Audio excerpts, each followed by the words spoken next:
प्यारे दोस्तों नमस्कार। स्वागत है आप सभी का हमारे YouTube चैनल में। तो आज के इस वीडियो में हम लोग करने वाले हैं क्लास 7th मैथमेटिक्स का एक्सरसाइज 6.5। तो देखो बच्चों, ये जो हमारा एक्सरसाइज 6.5 है ना, ये किसके ऊपर बेस्ड है? तो ये बेस्ड है पाइथागोरस थ्योरम के ऊपर। यानी अगर आपको पाइथागोरस थ्योरम आता रहेगा तो फिर आप क्या कर सकते हो, एक्सरसाइज के क्वेश्चन को बहुत ही आसानी से सॉल्व कर सकते हो। ठीक है, तो हम लोग क्या करेंगे, सबसे पहले तो यहाँ पर पाइथागोरस थ्योरम को डिस्कस करेंगे और फिर उसके बाद हम लोग चलेंगे हमारे एक्सरसाइज के क्वेश्चन को सॉल्व करने के लिए। ठीक है, तो आइए फिर यहाँ पे हम लोग बात करते हैं बच्चों पाइथागोरस थ्योरम की। तो इसके लिए हमें क्या करना होगा, यहाँ पर एक ट्रायंगल बना लेना होगा। तो देखो प्यारे बच्चों, मैं ना एक ट्रायंगल बना लेती हूँ, ट्रायंगल ABC। ठीक है, और इसमें मैंने क्या कहा, इसमें मैंने ये कहा कि ये जो एंगल B है ना प्यारे बच्चों, ये है हमारा 90 डिग्री का। ठीक है, तो बताइए ये कौन से टाइप का ट्रायंगल हो जाएगा? तो ये हमारा होगा राइट एंगल ट्रायंगल, क्योंकि मैंने आपको बताया था राइट एंगल ट्रायंगल हम उस ट्रायंगल को कहते हैं जिसमें एक एंगल का मेजरमेंट कितना होता है दोस्तों, 90 डिग्री का होता है। बराबर। अब देखो राइट एंगल ट्रायंगल की कुछ बातें आपको बताती हूँ, जैसे कि ये हमारा क्या है प्यारे बच्चे, ये हमारा राइट एंगल है। ठीक है, अब इसके अपोजिट में जो साइड होगा ना, उसका नाम मतलब उसको हम लोग क्या कहते हैं दोस्तों, उसको हम लोग कहते हैं हाइपोटेन्यूज। ठीक है, देखो मैं यहाँ पे लिख देती हूँ हाइपोटेन्यूज। ठीक है, फिर उसके बाद ये जो बचे हुए दोनों साइड्स है ना दोस्तों, उसमें से एक साइड तो हमारा बेस हो जाएगा और दूसरा साइड हमारा हाइट होगा। ठीक है, तो यहाँ पर हम लिख देते हैं ये हो गया हमारा बेस ऑफ दिस ट्रायंगल, और ये क्या हो जाएगा प्यारे बच्चे, ये आपका हो जाएगा हाइट ऑफ दिस ट्रायंगल। ठीक है, तो राइट एंगल ट्रायंगल में क्या क्या होता है, तो एक बात तो आपको पता ही है कि ये ट्रायंगल में ये जो हमारा 90 डिग्री एंगल है, इसके अपोजिट में जो साइड होता है उसको हम लोग कहते हैं हाइपोटेन्यूज। ठीक है, फिर यहाँ पर जो बचे हुए दोनों साइड्स होते हैं उसमें से एक बेस होता है और दूसरा हमारा हाइट होता है। ठीक है, चलो इतनी बात तो आप समझ गए। अब उसके बाद ये जो पाइथागोरस थ्योरम है ना प्यारे बच्चे, इसको हम लोग यहाँ पे डिस्कस कर लेते हैं। तो ध्यान से सुनिए मेरी बातों को, याद रखिएगा ये जो आपका पाइथागोरस थ्योरम है ना दोस्तों, ये आप लोग बस राइट एंगल ट्रायंगल में ही अप्लाई कर सकते हो। ठीक है, याद रखिएगा, यानी जब भी आपको राइट एंगल ट्रायंगल दिया रहेगा तो वहां पे आप लोग क्या कर सकते हैं, ये जो आपका पाइथागोरस थ्योरम है इसका यूज आप कर सकते हैं। ठीक है, अब पाइथागोरस थ्योरम के अकॉर्डिंग अगर देखा जाए तो राइट एंगल ट्रायंगल में होता क्या है, बहुत सिंपल है। ये देखो यहाँ पे आपको लिखना है प्यारे बच्चों हाइपोटेन्यूज। क्या लिखना है, हाइपोटेन्यूज यहाँ पे लिख देना है। बराबर, और फिर इसका कर देना है दोस्तों स्क्वायर। क्या कर दोगे आप लोग बताइए, स्क्वायर कर देंगे, राइट। फिर इज इक्वल टू, अब इज इक्वल टू के बाद क्या आएगा, देखो हमने यहाँ पर क्या किया, ये जो राइट एंगल ट्रायंगल है इसमें एक साइड ले लिया जो था हमारा हाइपोटेन्यूज। ठीक है, और इसका हमने क्या कर दिया दोस्तों, स्क्वायर कर दिया। ठीक है, फिर उसके बाद ये जो दोनों बचे हुए साइड्स है ना दोस्तों, इनके स्क्वायर का हम सम कर देंगे। ठीक है, तो बताओ क्या क्या बचा हुआ है, तो एक तो बेस है। बराबर, तो यहाँ पे बेस का स्क्वायर होगा और इसी के साथ ही यहाँ पर हो जाएगा दोस्तों हमारा हाइट का स्क्वायर। ठीक है, तो ये हमको फॉर्मूला मिलता है इस थ्योरम के द्वारा, याद रखिएगा। ठीक है, तो देखो राइट एंगल ट्रायंगल में क्या होता है, हम लोग पाइथागोरस थ्योरम का यूज कर सकते हैं। बराबर, अब अकॉर्डिंग टू पाइथागोरस थ्योरम होता क्या है कि हाइपोटेन्यूज का स्क्वायर ये इक्वल होता है राइट एंगल ट्रायंगल के जो बचे हुए दोनों साइड्स होते हैं उनके स्क्वायर के सम के इक्वल होता है। बराबर, जैसे हमने यहाँ पे हाइपोटेन्यूज ले लिया था यानी कि AC का स्क्वायर। अब देखो प्यारे बच्चों AC का स्क्वायर किसके इक्वल होगा, तो ये जो दोनों बचे हुए साइड्स है ना उनके स्क्वायर के सम के इक्वल हो जाएगा। तो कौन कौन से साइड्स बचे हुए हैं, BC और AB। तो यहाँ पर मैंने लिख दिया दोस्तों BC का स्क्वायर और फिर उसके बाद मैंने यहाँ पर लिख दिया प्यारे बच्चों AB का स्क्वायर। ठीक है, तो ये फॉर्मूला आपको ध्यान में रखना है। कौन सा फॉर्मूला, ये वाला फॉर्मूला कि राइट एंगल ट्रायंगल में क्या होता है, अगर हम पाइथागोरस थ्योरम लगा रहे हैं तो इस थ्योरम के अकॉर्डिंग हम कह सकते हैं कि हाइपोटेन्यूज का स्क्वायर इक्वल होता है राइट एंगल ट्रायंगल के बचे हुए दोनों साइड्स के स्क्वायर के सम के, यानी बेस का स्क्वायर प्लस हाइट का स्क्वायर। ठीक है, तो ये बातें आपको ध्यान रखनी है, बस यही हमारा मेन फॉर्मूला है। ठीक है, इसी की मदद से हम लोग क्या करेंगे, एक्सरसाइज के क्वेश्चंस को सॉल्व करेंगे, तो याद रखिएगा। ठीक है दोस्तों, तो चलो अभी हम चलते हैं हमारे एक्सरसाइज के क्वेश्चंस को सॉल्व करने के लिए। तो यहाँ पर आप देखिएगा ये प्यारे बच्चों आपका क्वेश्चन नंबर 1। ठीक है, अब ये क्वेश्चन नंबर 1 में क्या कहा जा रहा है कि PQR इज अ ट्रायंगल, यानी PQR क्या है प्यारे बच्चों, ये एक हमारा ट्रायंगल है। ठीक है, अब देखो ट्रायंगल में तो कई प्रकार के ट्रायंगल हमने पढ़े हैं, जैसे कि हम लोगों ने एक्यूट एंगल भी पढ़ा है, एक्यूट एंगल ट्रायंगल। इसी के साथ ही हम लोगों ने ऑब्ट्यूज एंगल ट्रायंगल भी पढ़ा है और तीसरा हम लोगों ने राइट एंगल ट्रायंगल भी पढ़ा है। ठीक है, तो यहाँ पे कौन से ट्रायंगल की बात की जा रही है ये हमको कैसे मालूम पड़ेगा, तो जब आप ये आगे पढ़ोगे ना तब आपको पता चलेगा कि ये कौन से प्रकार का ट्रायंगल होने वाला है। तो देखो यहाँ पे क्या लिखा है, राइट एंगल एट P, यानी कि जो हमारा ट्रायंगल PQR है इसमें जो आपका एंगल P है ना दोस्तों, ये हो जाएगा आपका 90 डिग्री डिग्री का, क्योंकि राइट एंगल का मतलब क्या होता है, तो इसका मतलब यही होता है दोस्तों 90 डिग्री। ठीक है, तो देखो यहाँ से हमको समझ में आ गया कि हमारा जो ट्राइंगल बनने वाला है वो कोई ऐसा वैसा ट्राइंगल नहीं है, बल्कि वो हमारा राइट एंगल ट्राइंगल है। ठीक है, तो यहाँ पे हम लोग क्या करेंगे दोस्तों, राइट एंगल ट्राइंगल जो है वो ड्रॉ कर लेंगे। ठीक है, अब देखो इसके नाम लिखने की बारी आती है। जैसे जनरली क्या होता है कि अगर हमें नाम लिखना होता है ट्राइंगल का, तो हम लोग ऐसे लिखते हैं PQR। ठीक है, तो अगर आप ये PQR ऐसे लिखोगे तो यहाँ से आपको पता चलेगा कि जो हमारा एंगल Q है ना दोस्तों, ये हो गया राइट एंगल, यानी कि 90 डिग्री का। ओके, लेकिन अगर आप ये क्वेश्चन में देखेंगे तो यहाँ पर बोला गया है कि एंगल P है आपका 90 डिग्री का। इसका मतलब क्या हुआ कि P हमें कहाँ पे लेना पड़ेगा, तो वर्टेक्स P को हमें इधर लेना पड़ेगा, तभी जाके ये जो 90 डिग्री का है ना दोस्तों, ये यहाँ पे बन पाएगा। ठीक है, तो अगर हम यहाँ पे P ले रहे हैं तो यहाँ पे Q ले लेते हैं और यहाँ पे हम ले लेते हैं दोस्तों R। ठीक है, बात समझ में आई आप सभी लोगों को। अब चलो आगे बढ़ते हैं। देखो यहाँ पे लिखा है कि जो आपका साइड PQ है उसका लेंथ है प्यारे बच्चों 10 सेंटीमीटर, तो यहाँ पर हमने ये 10 सेंटीमीटर का लिख दिया। ठीक है, और इसी के साथ ही इसमें बोला जा रहा है कि PR कितने सेंटीमीटर का है प्यारे बच्चों, तो ये हमारा है 24 सेंटीमीटर का। तो यहाँ पे मैं लिख देती हूँ, देखिएगा PR, देखो P से R, ये है प्यारे बच्चों आप लोगों का 24 सेंटीमीटर का। ओके, तो ये लीजिए सारी इन्फॉर्मेशन जो भी क्वेश्चन में दी गई थी उसके अकॉर्डिंग हम लोगों ने क्या किया है, यहाँ पर जो डायग्राम है ना प्यारे बच्चे, वो यहाँ पर बना लिया है। ठीक है, डायग्राम को चलो इधर ही रहने देते हैं।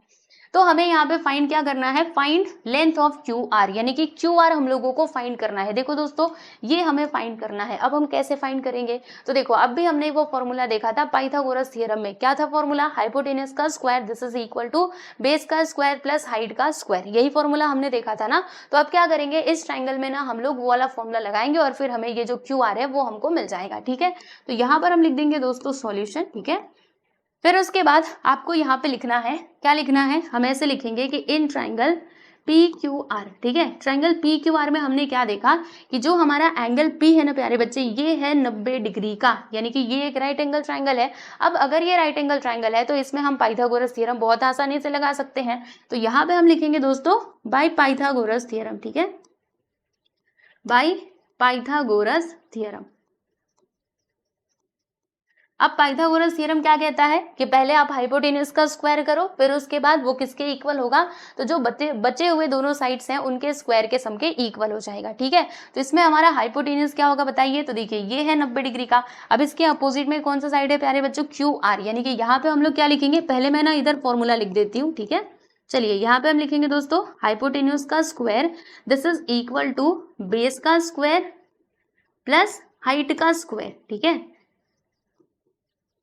तो ये मैंने यहाँ पर लिख दिया। अब उसके बाद यहाँ पे जो भी हमारे पास साइड्स हैं उनको हम इधर लिखते जाएंगे। तो बताइए इसमें हाइपोटेन्यूज क्या है प्यारे बच्चे, QR है, तो हम क्या लिखेंगे दोस्तों QR का square this is equal to base, इसमें क्या है आप लोग देख सकते हो PR, तो यहाँ पर हमने लिख दिया प्यारे बच्चों PR का स्क्वायर, और इसी के साथ ही हाइट आपका क्या है QP, यानी कि PQ, तो मैंने यहाँ पे लिख दिया दोस्तों PQ का स्क्वायर। ठीक है, अब हमें क्या करना है, सारे वैल्यूज को इसके अंदर पुट करते जाना है। तो जैसे कि आप सभी लोग जानते हो QR तो हमको मालूम नहीं है, अब नहीं मालूम है तो इसको हम ऐसे ही रहने देंगे। फिर उसके बाद ये जो PR है, देखो PR कितना दिया गया है 24 सेंटीमीटर, तो हमने यहाँ पे लिख दिया दोस्तों 24 का स्क्वायर प्लस PQ हमको कितना दिया है 10 दिया गया है, तो यहाँ पे हम लिख देंगे दोस्तों 10 का स्क्वायर। ठीक है, अब उसके बाद आपको क्या करना है, 24 का स्क्वायर कर दीजिए। 24 का स्क्वायर करने का मतलब क्या है कि आपको ना 24 का मल्टीप्लाई करना है कितने बार, 2 बार ऐसे। ठीक है, तो चलो फिर हम इसका मल्टीप्लाई करते हैं। तो 4 4 16 1 आ गया, 4 2 8 1 9। ठीक है,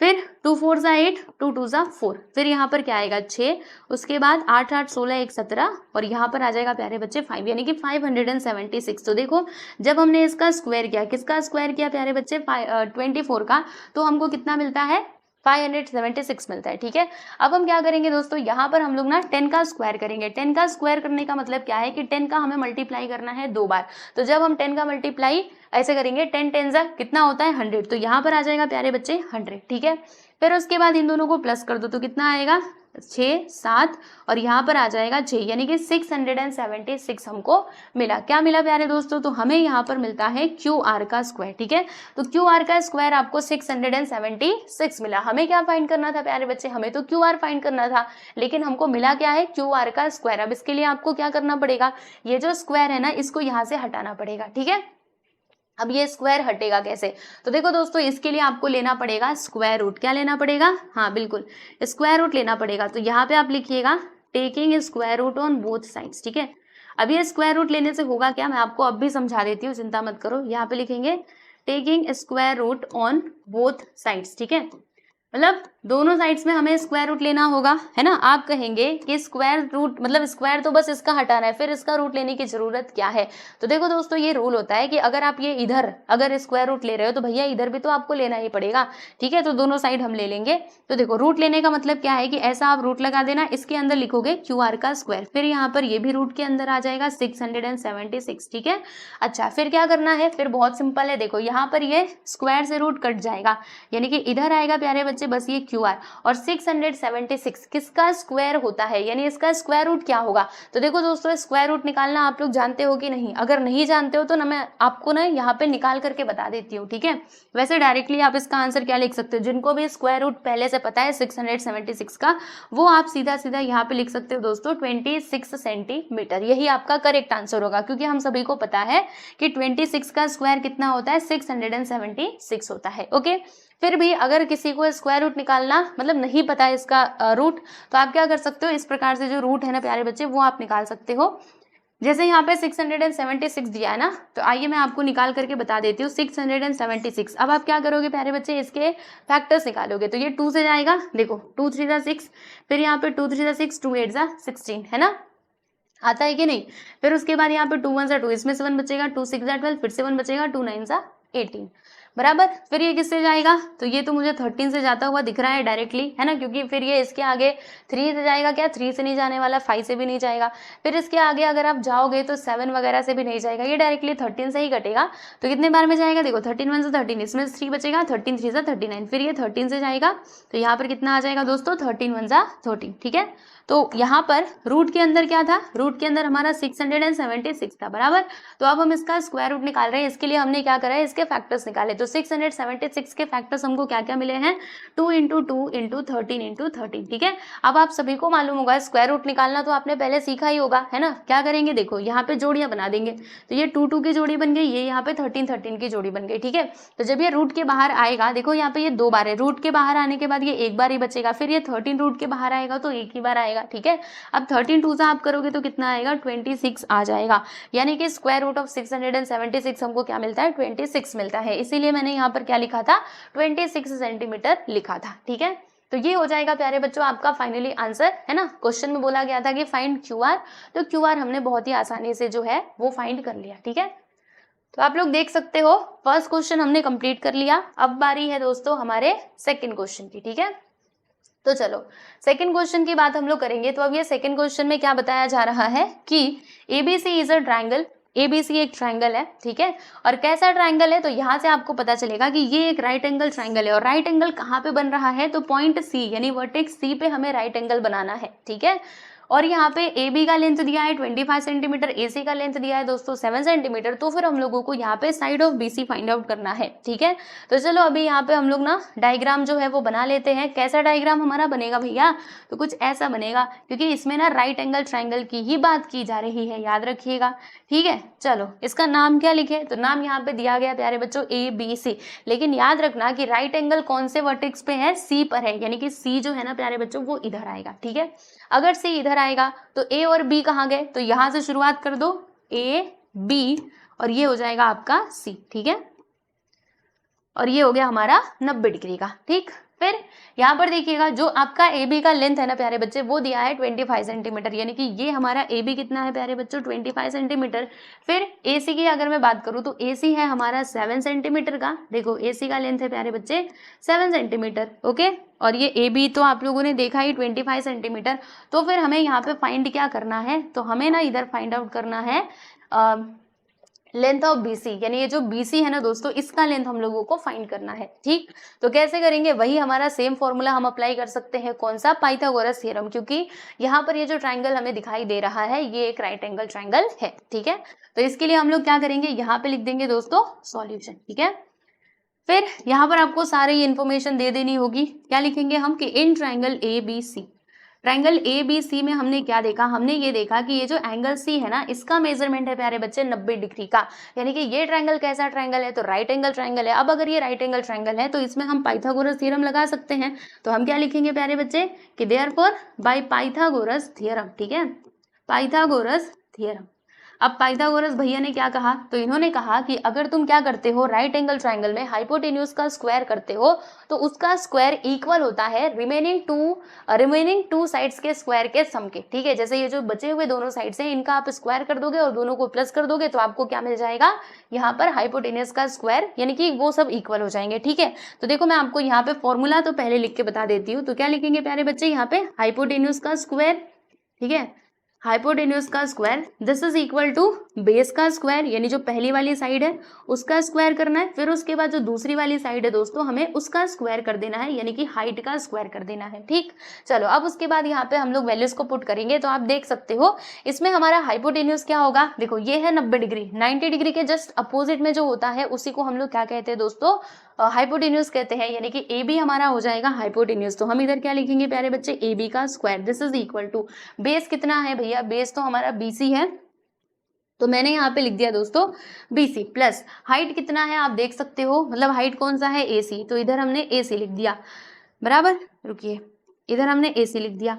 अब हम यहाँ पे क्या करने वाले हैं, वैल्यूज पुट करने वाले हैं। तो AB देखो कितना है 25 सेंटीमीटर, तो यहाँ पे हमने लिख दिया प्यारे बच्चे 25 का स्क्वायर, फिर उसके बाद BC तो हमें मालूम ही नहीं है, वही हमको फाइंड करना है, तो आप BC को ऐसे ही रहने दो, ठीक। फिर प्लस AC कितना है भाई, AC आप देख सकते हो दोस्तों 7 सेंटीमीटर, तो यहाँ पे हमने लिख दिया 7 का स्क्वायर, ठीक है।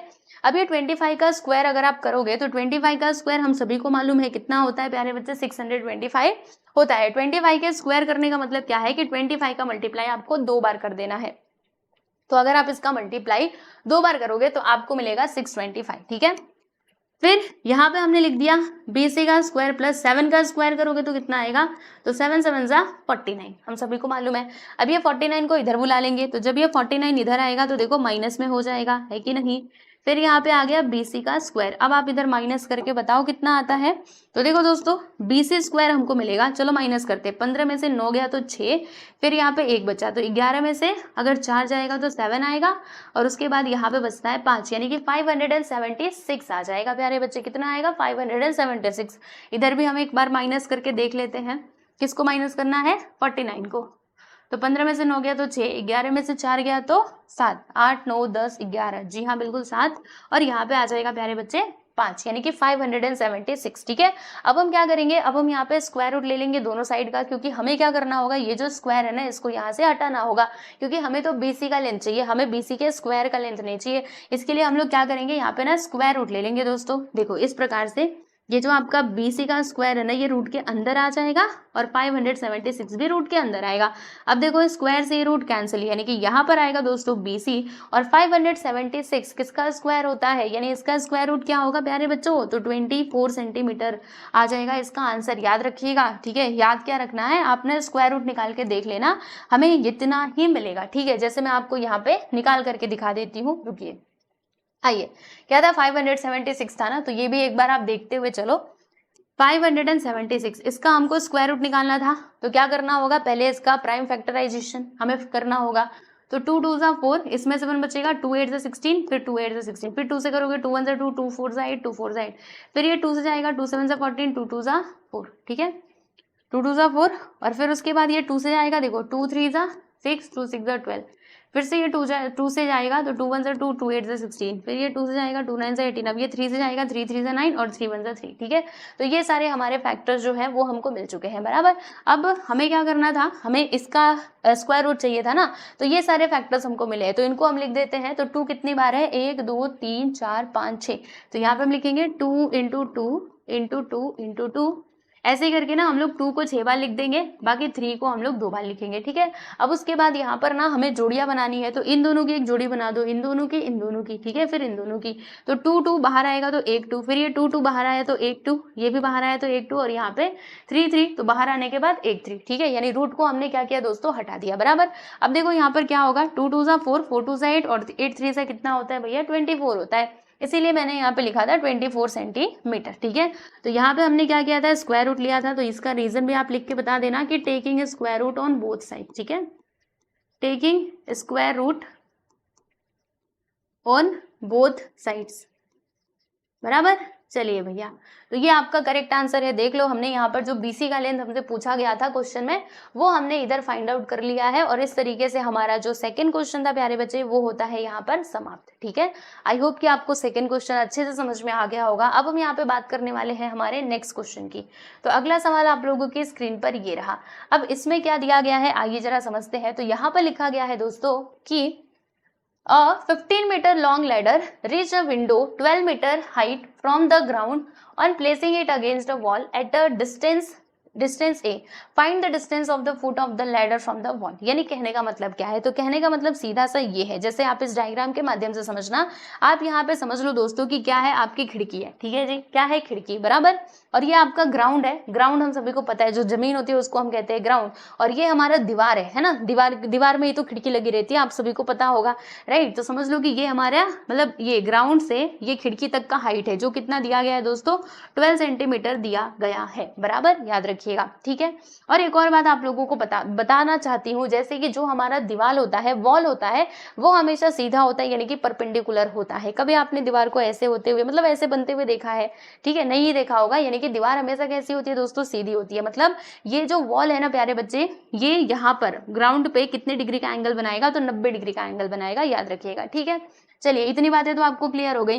फिर यहाँ पे क्या लिखा है कि हम क्या कर रहे हैं, ये खिड़की पे ना, खिड़की पे ग्राउंड से हम लोग एक लैडर लगा रहे हैं, यानी कि सीढ़ी लगा रहे हैं। देखो भैया, कुछ ऐसी इस प्रकार से हम लोग सीढ़ी इसके ऊपर लगा रहे हैं। ठीक है, और ये जो सीढ़ी हमने लगाई है ना, इसका लेंथ कितना है, तो इसका लेंथ है प्यारे बच्चे 15 मीटर का। कितना है भैया, 15 मीटर का। समझ रहे हो कि नहीं। यहाँ से हमने ग्राउंड से हमने इस खिड़की तक इस प्रकार से जो लैडर है उसको लगा दिया, जिसका लेंथ था 15 मीटर, और हाइट कितना था ग्राउंड से उस खिड़की का, तो 12 मीटर का। ओके, चलो इतनी बातें तो समझ में आ गई। अब हमें यहाँ पे फाइंड क्या करना है, तो हमें ना ये चीज फाइंड करना है कि ये जो सीढ़ी हमने जहां से लगाया है, ठीक है, यहां से लेकर के यहां तक का डिस्टेंस जो है ना प्यारे बच्चे, वो कितना होगा। यानी कि ये जो ए आपको दिखाई दे रहा है, इसी का वैल्यू हम लोगों को यहाँ पर फाइंड आउट करना है। तो देखो, ये आपको राइट एंगल ट्रायंगल जैसा दिख रहा है कि नहीं, जल्दी से सोच के बताइए। जी हाँ, बिल्कुल, ये हमारा राइट एंगल ट्रायंगल के जैसा ही दिख रहा है, क्योंकि मैंने आपको अभी अभी बताया कि दीवार भैया हमेशा ग्राउंड के परपेंडिकुलर ही होती है, यानी कि सीधी ही होती है। ऐसे टेढ़ी मेढ़ी थोड़े ना होती है दीवार, अगर टेढ़ी मेढ़ी रहेगी तो टूट नहीं जाएगी। ठीक है, तो इसीलिए ध्यान रखिएगा, यहाँ पे 90 डिग्री का एंगल बन रहा है, और अगर ये 90 डिग्री का एंगल है, तो ये जो हमारा ट्रायंगल है, ये हो जाएगा right angle triangle.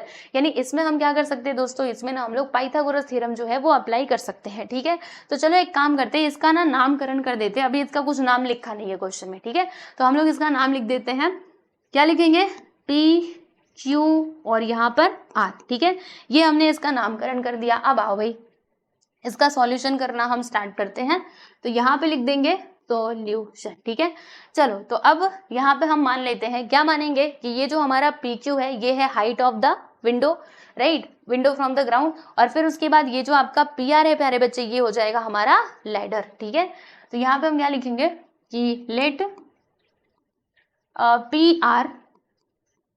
PR be the ladder. ठीक है, PR को हमने क्या मान लिया है प्यारे बच्चे, लैडर मान लिया है। बराबर, फिर उसके बाद एंड PQ बी द, रुको, सेगमेंट, ये क्यों नहीं लिखा रहा, PQ be the height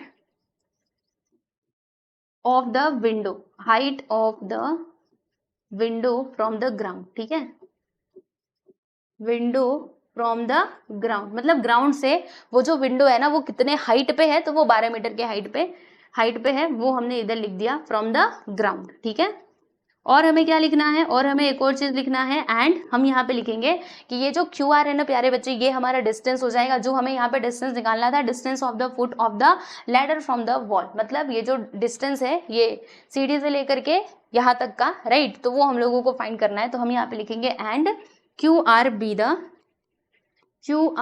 be the distance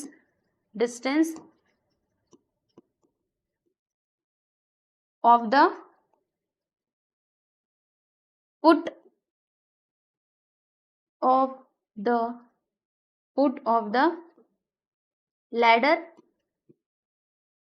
from the wall। ठीक है, तो इतना सब आपको यहाँ पे लिख देना है। तो देखो दोस्तों, ये मैंने क्या क्या लिखा मैं आपको एक बार फिर से पढ़ के बता देती हूँ। देखो, इसका पहली बात तो क्वेश्चन में कुछ नाम वाम दिया नहीं था, तो मैंने यहाँ पे नाम लिख दिया PQ इस प्रकार से, ठीक है। जिसमें हमने क्या देखा कि PQ क्या हो जाएगा, height of the window from the ground, यानी ग्राउंड से विंडो का हाइट हो जाएगा। और ये जो आप देख रहे हैं PR, ये हमारा हो जाएगा लैडर का जो हाइट नहीं, उसका जो लेंथ है वो हो जाएगा, ठीक है। फिर ये क्या होगा प्यारे बच्चे, तो ये हमारा डिस्टेंस हो जाएगा, ये सीढ़ी के फुट से लेकर के वॉल तक का, बराबर। तो ये सब कुछ आपको यहाँ पे लिख करके दिखा देना है, ठीक। इतनी बातें क्लियर है। चलो अब आगे बढ़ते हैं।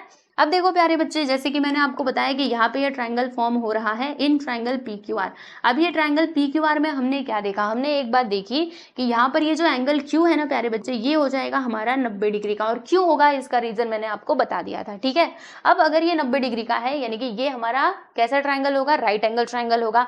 अब अगर ये राइट एंगल ट्रायंगल है तो इसमें हम पाइथागोरस थ्योरम लगा सकते हैं। तो इसीलिए हम क्या लिखेंगे प्यारे बच्चे, यहाँ पे लिखेंगे देयरफॉर बाय पाइथागोरस थ्योरम। अब अगर ये राइट एंगल ट्रायंगल है तो बिंदास आप यहाँ पे पाइथागोरस थ्योरम का यूज कर लो, है ना, आपको कौन रोकता है। तो यहाँ पे मैंने लिख दिया प्यारे बच्चे बाय पाइथागोरस थ्योरम। अब पाइथागोरस भैया क्या कहते हैं, वो कहते हैं कि आप राइट एंगल ट्रायंगल में हाइपोटेनस का स्क्वायर कर दो, तो उसका स्क्वायर बचे हुए दोनों साइड के स्क्वायर के सम के इक्वल आएगा, बराबर। तो यहाँ पर हम लिखेंगे, क्या लिखेंगे, ध्यान दीजिएगा, बताइए इसमें हाइपोटेनस क्या होगा। तो अगर ये 90 डिग्री का है तो PR इसमें हो जाएगा प्यारे बच्चे हमारा हाइपोटेनस, ठीक है। अच्छा, एक और बात हमें इधर ना लिख लेना चाहिए था, आओ मैं आपको बताती हूँ क्या लिखना चाहिए था। जैसे कि ये सब कुछ हमने कंसिडर तो कर लिया, ठीक है। तो यहाँ पे पूरा जो भी जिसका भी लेंथ दिया गया है उसको हम इधर लिख लेते हैं सीधा सीधा। जैसे कि हम देख सकते हैं जो हमारा PR है प्यारे बच्चे, इसका लेंथ कितना है 15 मीटर, तो वो मैंने इधर लिख लिया। इसके साथ ही PQ कितना है भाई, तो PQ है हमारा 12 मीटर का, ये भी हमने लिख लिया, ठीक है। तो ऐसे हमें लिख लेना चाहिए था। तो चलो मैंने आपको लिख के भी बता दिया, राइट। तो ये आप लिख लेना, ठीक। चलो अब होगा क्या, यहाँ पे हम करेंगे हाइपोटेनस का स्क्वायर। तो हाइपोटेनस इसमें क्या है प्यारे बच्चे, PR, तो हम इधर कर देंगे PR का स्क्वायर। ये किसके इक्वल होगा, तो ये जो बचे हुए दोनों साइड से इनके स्क्वायर के सम के इक्वल हो जाएगा, यानी कि PQ का स्क्वायर प्लस QR का स्क्वायर। तो यहाँ पे हम लिखेंगे दोस्तों PQ का स्क्वायर प्लस QR का स्क्वायर, बराबर। अब सारे वैल्यूज को इसके अंदर हम लोग पुट करते हैं। तो PR कितना है 15 मीटर, ये देख लो आप लोग। तो यहाँ पर मैंने लिख दिया दोस्तों 15 का स्क्वायर। फिर PQ का लेंथ हम लोगों को मालूम है क्या, देखो 12 मीटर, तो इधर मैंने लिख दिया दोस्तों 12 का स्क्वायर प्लस QR, बताइए कितना है, तो देखो A है, तो यहाँ पर मैंने लिख दिया दोस्तों A का स्क्वायर, ठीक है। अब क्या होगा, 15 का स्क्वायर आप करोगे तो कितना आएगा दोस्तों, 15 का स्क्वायर हमारा आता है 225, और 12 का स्क्वायर आपका कितना आता है भैया, तो ये हमको मिलता है 144 प्लस A का स्क्वायर, ठीक है।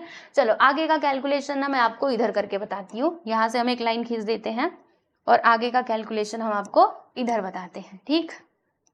चलिए अब इधर आ जाइए आप लोग। ये देखिए जो 144 है इसको हम कहेंगे तुम इधर आ जाओ।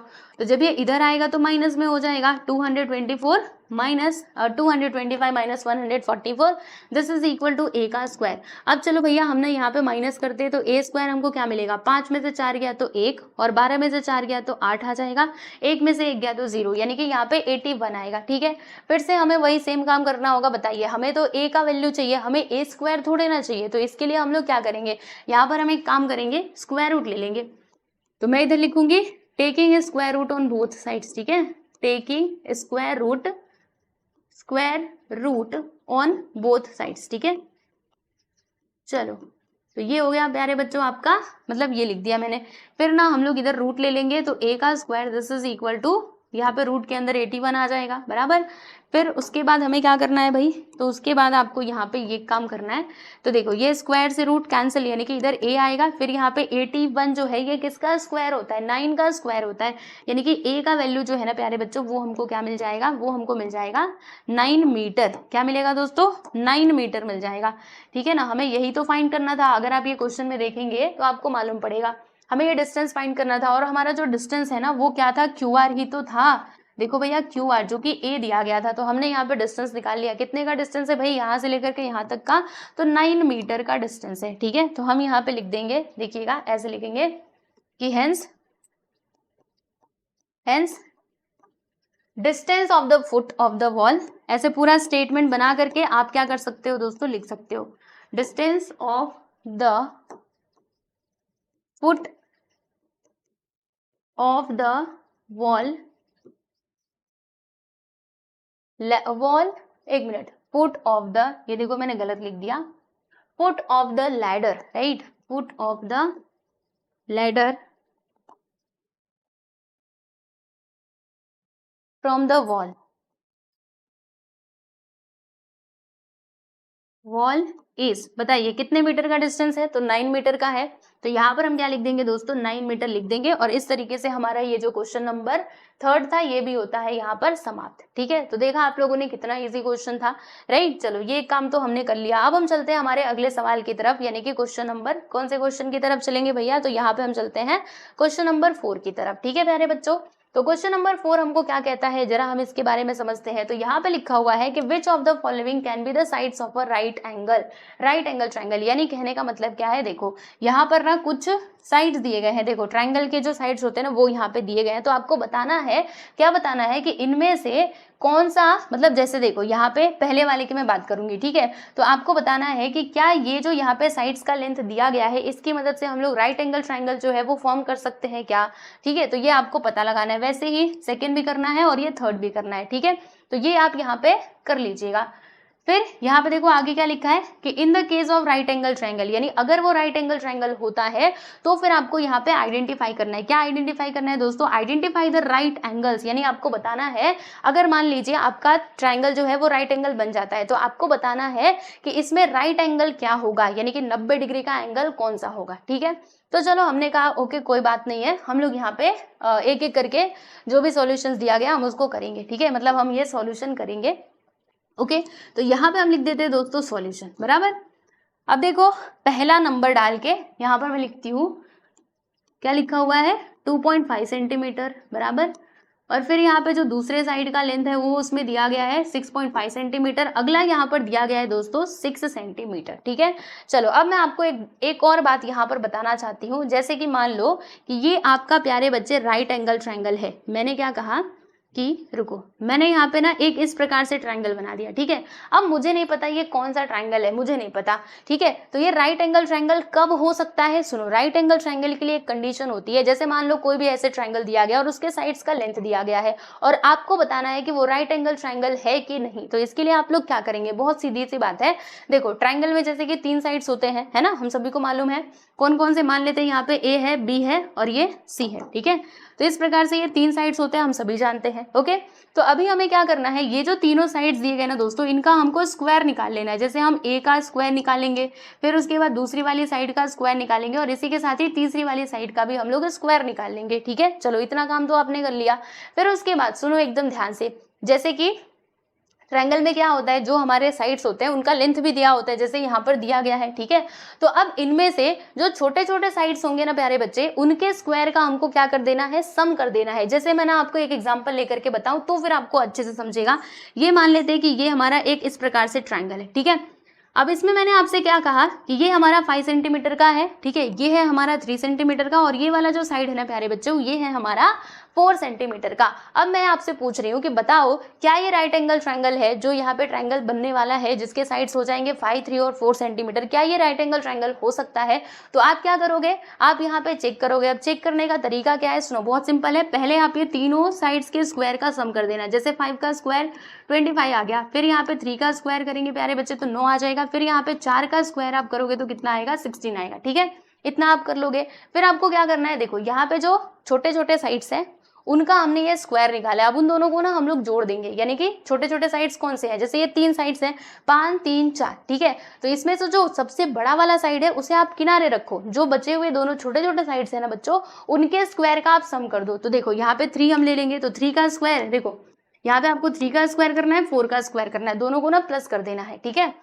तो 3 का स्क्वायर अभी हमने निकाला 9 आ गया, 4 का स्क्वायर निकाला तो 16 आया। अब इन दोनों को प्लस करो, बताओ कितना आएगा। तो ये हमको मिलता है दोस्तों 25 सेंटीमीटर, ओके। यानी जब हमने इन दोनों के स्क्वायर का सम किया तो हमको कितना मिलता है, 25 सेंटीमीटर मिलता है। और एक और बात सुनिएगा, जब हमने यहाँ पे इसका जो बड़ा वाला साइड था, ठीक है, जब हमने उसका स्क्वायर किया था तो वो हमको कितना मिला था दोस्तों, वो भी हमको 25 सेंटीमीटर मिला था, है ना। यानी हम यहाँ पे क्या लिख सकते हैं कि जो यहाँ पे छोटे छोटे साइड्स हैं इनके स्क्वायर का सम किसके इक्वल है, जो यहाँ पे बड़ी वाली साइड का लेंथ है उसके उसके स्क्वायर के इक्वल है, ठीक है। ऐसा यहाँ पर हमको मिला ना, तो अभी इसकी मदद से हम लोग क्या कह सकते हैं कि ये जो ट्राइंगल यहाँ पर बना हुआ है ये हमारा हो जाएगा राइट एंगल ट्राइंगल, ठीक है। ये जो ट्राइंगल मैंने यहाँ पर बनाया है ये राइट एंगल ट्राइंगल होगा, और राइट एंगल ट्राइंगल अगर होगा तो इसमें राइट एंगल कहाँ पर हमको मिलेगा, है ना, राइट एंगल ट्राइंगल होगा, ये तो हमको यहाँ से मालूम पड़ गया, ठीक है। याद रखिएगा ये प्रॉपर्टी, मतलब इस प्रकार से हम लोग क्या करते हैं, आइडेंटिफाई करते हैं, ठीक है। चलो भैया ये तो प्रूव हो गया कि ये हमारा राइट एंगल ट्राइंगल है, ठीक। अब एक और सवाल कि इसमें राइट एंगल कौन सा होगा, यानी कौन सा एंगल इसमें 90 डिग्री का होगा। ये वाला एंगल होगा, जैसे इसका नाम भी मैं लिख देती हूँ PQR, ठीक है। तो P होगा, Q होगा या फिर R होगा, कौन सा एंगल यहाँ पे 90 डिग्री का होगा। तो ये पहचानने का तरीका क्या है, सुनो ध्यान से। जो सबसे बड़े वाला साइड रहेगा ना दोस्तों, उसके अपोजिट में जो एंगल आपको दिखाई देगा उसी को हम कहेंगे कि वो है 90 डिग्री का, ठीक है। तो इसके देखो इसमें सबसे बड़ा वाला जो साइड है वो कौन सा है प्यारे बच्चों, वो है हमारा PR, ठीक है। अब PR के अपोजिट में कौन सा एंगल है, तो ये हमारा एंगल Q है, यानी कि इसमें जो एंगल Q है ना प्यारे बच्चे, ये हो जाएगा हमारा 90 डिग्री यानी कि राइट एंगल, ठीक है। बात समझ में आई। तो इस तरीके से हम लोग क्या कर सकते हैं, अगर किसी ट्राइंगल के साइड्स का लेंथ दिया गया है तो उसको हम आइडेंटिफाई कर सकते हैं कि वो कौन से प्रकार का ट्राइंगल होगा, मतलब वो राइट एंगल ट्राइंगल होगा या फिर नहीं होगा। और अगर वो राइट एंगल ट्राइंगल है तो उसमें राइट एंगल कहाँ पर फॉर्म होगा, कौन से वर्टेक्स पे, ये भी मैंने आपको बता दिया, ठीक है।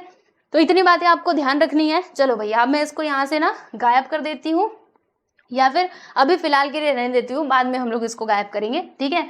तो आप देखो दोस्तों यहाँ पर इन सभी का लेंथ दिया गया है ना, मतलब जो हमारे साइड्स दिए गए उनका लेंथ यहाँ पे दिया गया है। तो हम लोग क्या करेंगे, एक एक करके ना सबका स्क्वायर कर लेंगे, ठीक है। देखो यहाँ पे हम एक काम करेंगे, 2.5 का स्क्वायर करेंगे। तो प्यारे बच्चों 2.5 का स्क्वायर कितना आएगा, देखो भैया अब हमको यहाँ से इसको मिटाना ही पड़ेगा, हमने मिटा दिया। तो 25 का स्क्वायर कितना होता है भैया, ये होता है हमारा 625, ठीक है। देखो 2.5 का मतलब ये होता है कि हमें 2.5 का मल्टीप्लाई कितने बार करना है, कितने बार करना है, तो ऐसे 20 मतलब 2.5 इंटू 2.5 हमको करना है, ठीक है। तो अभी थोड़ी देर के लिए ये जो पॉइंट है ना प्यारे बच्चे, इसको आप लोग भूल जाइए। तो 25 इंटू 25 हमको कितना मिलता है, 625 मिलता है, बराबर। अब हम यहाँ पे पॉइंट भी लगाएंगे, तो पॉइंट हम कहाँ पे लगाएंगे, देखो इधर पीछे से एक डिजिट के बाद पॉइंट है, यहाँ पे एक डिजिट, मतलब टोटल 2 डिजिट के बाद यहाँ पर पॉइंट है। तो हम क्या करेंगे, पीछे से 2 डिजिट के बाद इधर पॉइंट लगा देंगे, ठीक है। तो हमको ये मिल गया 6.25, ठीक है। फिर उसके बाद ये जो 6.5 है प्यारे बच्चे, इसका ना हम लोग स्क्वायर कर देंगे, ठीक है। अब ये 6.5 का स्क्वायर करना मतलब हमें 6.5 का मल्टीप्लाई 6.5 में करना पड़ेगा। तो चलो भाई करके देख लेते हैं। तो 5 से कितना होता है 25, इधर 2 आ गया, 5 6 30, 30 प्लस 2 करोगे तो 32 आएगा, बराबर। फिर 6 5 कितना होता है, एक मिनट रुको रुको रुको, हाँ 5 5 25, 2 आया था, 5 6 30, ओके। 6 5 कितना होता है 30, 30 का 0, इधर 3 आ गया, 6 6 36, 36 प्लस 3 करेंगे तो 39 आएगा। फिर यहाँ पे मैंने 5 को लिख लिया 2, 9 10 11 12 आ गया, फिर यहाँ पे 4, मतलब कितना आ गया 4 2 2 5, ठीक है। पॉइंट हम कहाँ पर लगाएंगे, तो पीछे से 2 नंबर के बाद, क्योंकि यहाँ पर देखो इधर एक डिजिट के बाद पॉइंट है, इधर एक डिजिट, यानी कि 2 डिजिट के बाद हम लोग क्या लगा देंगे दोस्तों, पॉइंट लगा देंगे, ठीक है। हमने ये सही किया है ना, एक बार मैं जरा चेक कर लेती हूँ। 5 5 25, 2 आ गया, 5 6 30, 30 प्लस 2 करेंगे तो 32, ठीक है। 6 5 33 आ गया, 6 6 36, फिर यहाँ पे 39, 5 2 9 3 12 1, हाँ बिल्कुल राइट है, ठीक है। चलो ये भी हमने कर दिया। उसके बाद हम क्या करेंगे, ये जो बचा हुआ यहाँ पे साइड है 6 सेंटीमीटर, इसका भी ना बच्चों हम लोग स्क्वायर कर देंगे, तो ये हमको कितना मिलेगा 36 मिल जाएगा, क्योंकि 6 6 36 होता है, बराबर।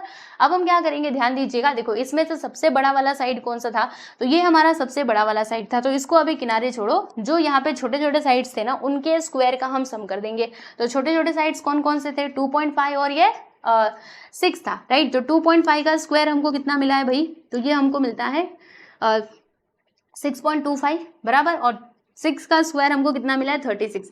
इन दोनों को हम लोग क्या कर देंगे प्यारे बच्चों, प्लस कर देंगे। तो इनको आप प्लस करो, देखो प्लस करने आपको आता है ना, यहाँ पे ऐसे होगा 6.25 प्लस 36। 36 को आप कैसे लिखोगे, कई बच्चे ना ऐसे लिखते हैं, ऐसे, तो ये बात गलत हो जाती है। याद रखना पॉइंट के नीचे यहाँ पर पॉइंट आता है, मतलब 36 को ना हम लोग ऐसे लिखेंगे। और देखो यहाँ पे कुछ नहीं तो आप लोग पॉइंट लगा करके 0 बढ़ा सकते हो, ठीक।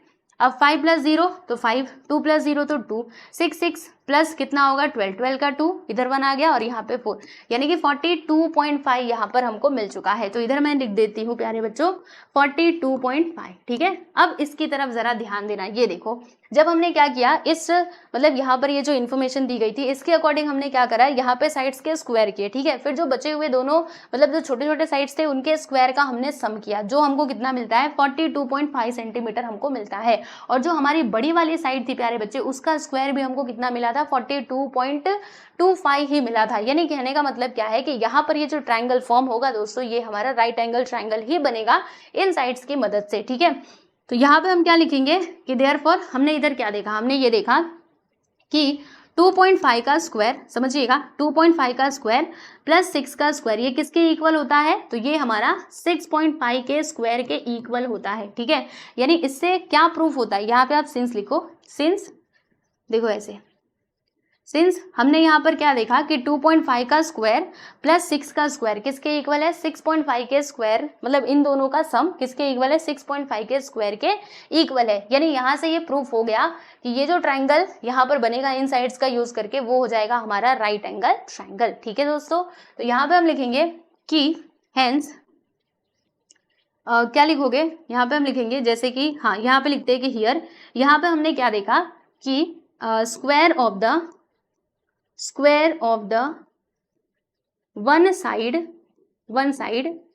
Square of the length of, ऐसे लिखेंगे square of the length of one side is equal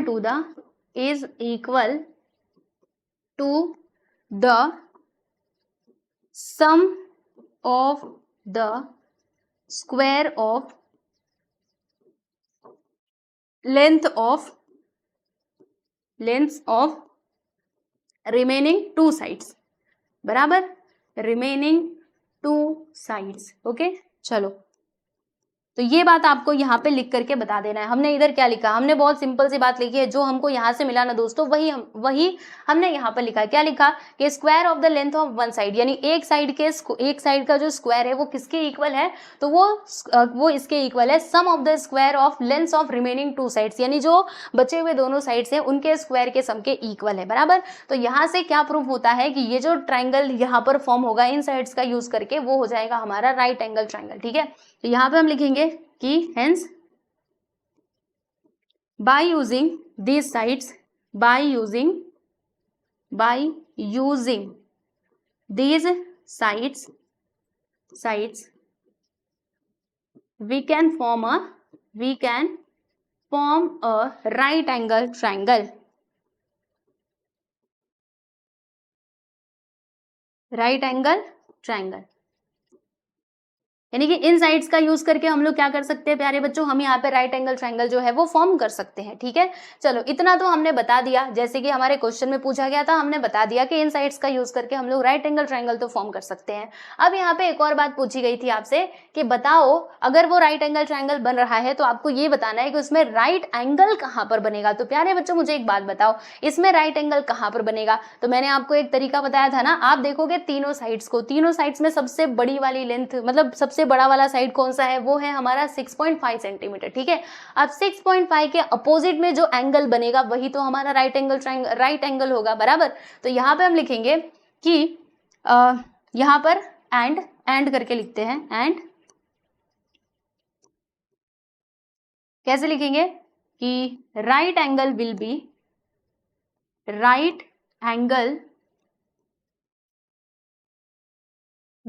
B in front of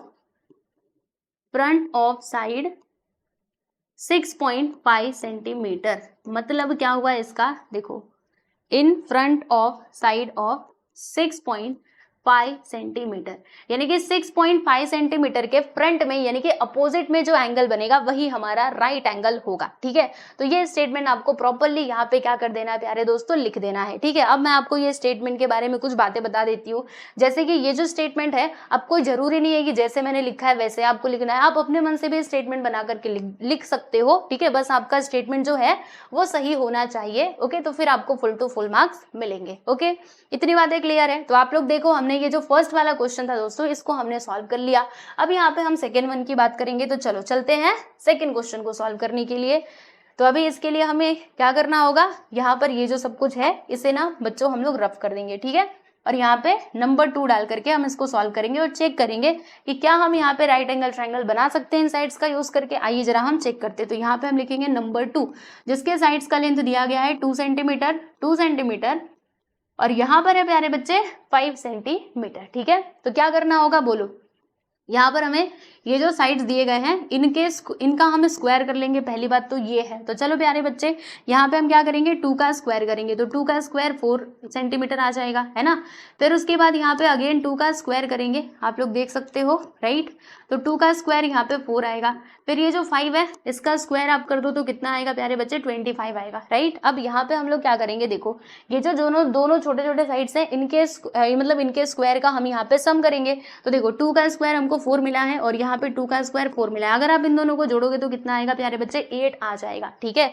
तो देखो यहाँ पे जो सबसे बड़ा वाला साइड था, है ना, तो उसका स्क्वायर हमको कितना मिला था, 25, और इन दोनों का सम हमको कितना मिलता है, 8 ही मिलता है। इसका मतलब क्या हुआ कि हम इन साइड्स का यूज करके राइट एंगल ट्रायंगल कभी भी फॉर्म नहीं कर सकते हैं। तो आपको ऐसे लिखना होगा, देखो यहाँ पे हम लिखेंगे कि सिंस हमने यहाँ पे क्या नोटिस किया कि 2 का स्क्वायर प्लस 2 का square is not equal to 5 का स्क्वायर, ठीक है। सो देयरफॉर यहाँ पर क्या होगा, यहाँ पर हम ऐसे लिखेंगे कि here square of the length of one side is not equal to, यहाँ पे लिखेंगे is not equal to the sum of the square of lengths of remaining 2 sides, okay. तो इसीलिए हम क्या बोलेंगे, hence by using this sides, यहाँ पे आप साइड्स लगा दीजिएगा, मैंने इसमें एस नहीं लगाया था, sides we can not form, ऐसे लिखेंगे, we can not form a right angle triangle, ठीक है। हम यहाँ पे राइट एंगल ट्रायंगल जो है ना प्यारे बच्चे वो फॉर्म नहीं कर सकते इन साइड्स का यूज करके। अब अगर राइट एंगल ट्रायंगल हम फॉर्म नहीं कर सकते तो फिर यहाँ पर हमको राइट एंगल भी बताने की जरूरत नहीं है ना, क्योंकि इसमें क्वेश्चन में साफ साफ बोला गया था कि in case of right angle triangle, यानी अगर आपका राइट एंगल ट्रायंगल बनता है तभी आपको राइट एंगल बताना है, वरना नहीं बताना, क्योंकि अगर राइट एंगल नहीं बन रहा तो राइट एंगल उसमें आएगा कहाँ से, है ना। सोचने वाली बात है। तो देख लो भाई, हमने यहाँ पे सेकंड सब क्वेश्चन को भी कंप्लीट कर लिया है। अब हम चलते हैं आगे और बात करते हैं दोस्तों हमारे ये थर्ड वाले क्वेश्चन की, ठीक है। चलो अब हम थर्ड वाला यहाँ पे देखेंगे। तो अब इसके लिए मुझे क्या करना होगा, ये जो बाकी की चीजें हैं उसे हम यहाँ से ऐसे करके रफ कर देते हैं, ठीक है भाई। लीजिए हमने यहाँ पे रफ कर दिया और तीसरा सवाल हम लोग यहाँ पे लिख लेते हैं, ठीक है। चलो तो थर्ड वन, इसके साइड्स का लेंथ इसमें दिया गया है भैया, हम लिख लेते हैं, बताओ क्या क्या है। तो 1.5 सेंटीमीटर, लीजिए मैंने इधर लिख दिया। फिर उसके बाद अगला जो साइड है वो है हमारा 2 सेंटीमीटर का, नेक्स्ट वाला जो साइड है प्यारे बच्चे वो है हमारा 2.5 सेंटीमीटर का, ठीक है। अब वही हमें सेम चीज करना है, क्या करेंगे, इनके यहाँ पे जो साइड दिए गए हैं इनका हम लोग ना प्यारे बच्चों स्क्वायर करते जाएंगे, यानी हम इधर लिखेंगे 1.5 का स्क्वायर। अब आप सभी लोगों को पता है, अब आप इसमें एकदम माहिर हो चुके हैं स्क्वायर निकालने में, ठीक है। पॉइंट को अभी 1 मिनट के लिए भूल जाओ, 15 का स्क्वायर कितना होता है, 225 होता है, बराबर। फिर देखो 1.5 का स्क्वायर का मतलब क्या हुआ कि 1.5 का मल्टीप्लाई हमें करना है 2 बार, यानी कि 2 डिजिट के बाद हमको पॉइंट लगाना पड़ेगा, मतलब 2.25 इधर आ जाएगा, ठीक है। फिर उसके बाद इधर है हमारा 2 सेंटीमीटर, तो 2 का अगर आप स्क्वायर करोगे तो आपको 4 मिलेगा, बराबर। फिर उसके बाद यहाँ पे है 2.5, तो 2.5 का अगर हम स्क्वायर करेंगे तो थोड़ी देर के लिए पॉइंट को भूल जाओ, तो यहाँ पे आएगा 625, फिर आप पॉइंट लगा दो यानी कि 6.25, ठीक है। अब इनमें से सबसे बड़ा वाला साइड कौन सा है, 2.5, तो इसको अभी हम किनारे रहने देते हैं। अब ये जो दोनों छोटे छोटे साइड्स हैं उनके स्क्वायर का हम सम कर देते हैं। तो क्या लिखेंगे दोस्तों, 2.25 प्लस क्या आएगा, 2 का स्क्वायर 4। अब इन दोनों को प्लस करो, तो देखो ऐसे प्लस करना है, 2.25 प्लस 4, ठीक है। यहाँ पे देखो पॉइंट लगा के इधर 0 बढ़ा देना, राइट। तो इधर 5 आएगा, इधर 2, और 4 2 कितना होता है, 6 होता है, यानी कि 6.25 आपको मिलेगा। तो जब हमने इन दोनों को प्लस किया तो हमें मिलता है प्यारे बच्चों 6.25, ठीक है। तो 6.25 मिला, जो कि किसके इक्वल है, बड़ी वाले साइड के स्क्वायर के इक्वल है, बराबर। तो यहाँ से हमको क्या समझ में आता है, यहाँ से हमने एक बात समझी कि 1.5 का स्क्वायर, समझिएगा, प्लस 2 का स्क्वायर, ये किसके इक्वल आ गया प्यारे बच्चों, तो ये हमारा 2.5 के स्क्वायर के इक्वल आ चुका है। बराबर, यहाँ से हमने यही चीज तो नोटिस करी कि ये जो दोनों छोटे छोटे साइड्स हैं इनके स्क्वायर का सम किसके इक्वल है, बड़ी वाली साइड के स्क्वायर के इक्वल है। ठीक है, अब अगर ऐसा है तो हम यहाँ पे क्या कर सकते हैं, इन साइड्स का यूज करके जो राइट एंगल ट्रायंगल है वो फॉर्म कर सकते हैं। तो आपको ऐसे लिखना पड़ेगा कि यहाँ पर square of the length of one side is equal to the sum of the square of lengths of remaining two sides, hence by using this sides we can form a right angle triangle. ठीक है, हम यहाँ पे right angle triangle जो है ना प्यारे बच्चे वो फॉर्म कर सकते हैं। ठीक है, अब अगर आप ये राइट एंगल ट्रायंगल फॉर्म कर सकते हो तो बता दो कि आपका राइट एंगल कहाँ पर बनेगा। तो देखो बच्चों, मैं आपको बताती हूँ, जैसे यहाँ पे ना मैं आपको ट्रायंगल बना करके समझाती हूँ। ये मान लेते कि ये हमारा ट्रायंगल है, ठीक, हमने मान लिया। रुको, मैं ना थोड़ा ऐसे ट्रायंगल बनाती हूँ। मान लो कि मैं ऐसे करके इस प्रकार से ये मैंने ट्रायंगल बना दिया। ये राइट एंगल ट्रायंगल जैसा नहीं दिख रहा, रुको, मैं राइट एंगल ट्रायंगल ही बनाऊंगी। ठीक, लीजिए, हमने ये बना दिया। अब मैं इसमें बोल रही हूँ, समझिएगा ध्यान से। इसमें देखो प्यारे बच्चों, एक है हमारा 1.5 सेंटीमीटर का, तो भैया इसको हमने 1.5 सेंटीमीटर ले लिया। फिर उसके बाद अगला है 2 सेंटीमीटर, इसको 2 सेंटीमीटर ले लिया, और ये हो गया हमारा 2.5 सेंटीमीटर का। ठीक है, अब मैंने आपको एक बात बताई थी, क्या बताया था कि राइट एंगल ट्रायंगल मान लीजिए अगर आपका है, ठीक है, तो इसमें क्या होता है कि जो बड़ी वाली साइड का मतलब जो बड़ी वाली साइड है उसके जस्ट अपोजिट में यानी उसके जस्ट सामने जो एंगल फॉर्म होता है वो होता है हमारा 90 डिग्री का। यानी किसी भी ट्रायंगल में, जैसे मान लो किसी भी ट्रायंगल में नहीं, राइट एंगल ट्रायंगल की ही मैं बात कर रही हूँ, उसमें जो बड़ी वाली साइड रहेगी प्यारे बच्चे, बड़ी वाली साइड, ठीक है, उसके अपोजिट में यानी उसके जस्ट सामने जो एंगल बनेगा वो हमारा 90 डिग्री का बनेगा। ठीक है, तो यहाँ पर हम बताएंगे कि right angle will be in front of side. कौन से साइड के सामने होगा बताइए, तो 2.5 सेंटीमीटर के सामने वाला हो जाएगा। ठीक है, तो यहाँ पे हम लिख देंगे प्यारे बच्चों 2.5 सेंटीमीटर, और ये आपका हो जाएगा प्यारे दोस्तों करेक्ट आंसर। ठीक है, अब मैं इसको एक काम करती हूँ, यहाँ से मिटा देती हूँ और आप देख लो ये आपका राइट आंसर है।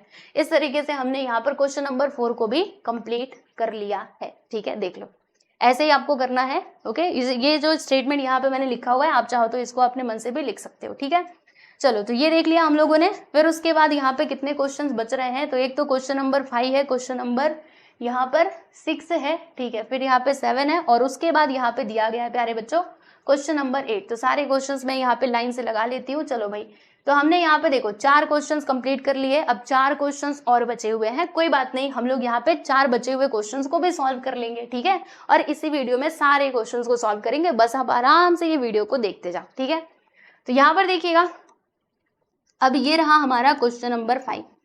अब ये क्वेश्चन नंबर 5 में क्या लिखा हुआ है कि a tree is broken at a height of 5 metre from the ground and its top touches the ground at a distance of 12 meter from the base of the tree. Find the original height of the tree. यानी कहने का मतलब क्या है, कहने का मतलब ये है जैसे कि हमारे पास क्या है प्यारे बच्चों, मान लो कि ये आपका पेड़ है, क्या है, पेड़ है, तो लो थोड़ा सा पेड़ हम बड़ा बनाते हैं क्योंकि इसे ना हमें तोड़ना है। तो ये हमने यहाँ पर पेड़ बना लिया। ठीक है, यहाँ पे लिखा है कि tree is broken at a height of 5 metre, यानी कि ये जो ट्री है ना दोस्तों, ट्री को मैं इधर बनाऊँ क्या, आओ मैं इधर बनाती हूँ। ये जो ट्री है ना, ये आपका 5 मीटर के मतलब 5 मीटर के हाइट से क्या हुआ, ये टूट गया। ठीक है, तो मान लो ये हमारा ग्राउंड है, अब ग्राउंड से 5 मीटर समझ लो कि यहाँ पर आ रहा है, तो यहाँ से जो आपका यहाँ तक का लेंथ होगा, ग्राउंड से लेके यहाँ तक ये होगा 5 मीटर। ठीक है, तो 5 मीटर से प्यारे बच्चे ये जो हमारा ट्री है ना वो टूट गया। ठीक है भैया, टूट गया।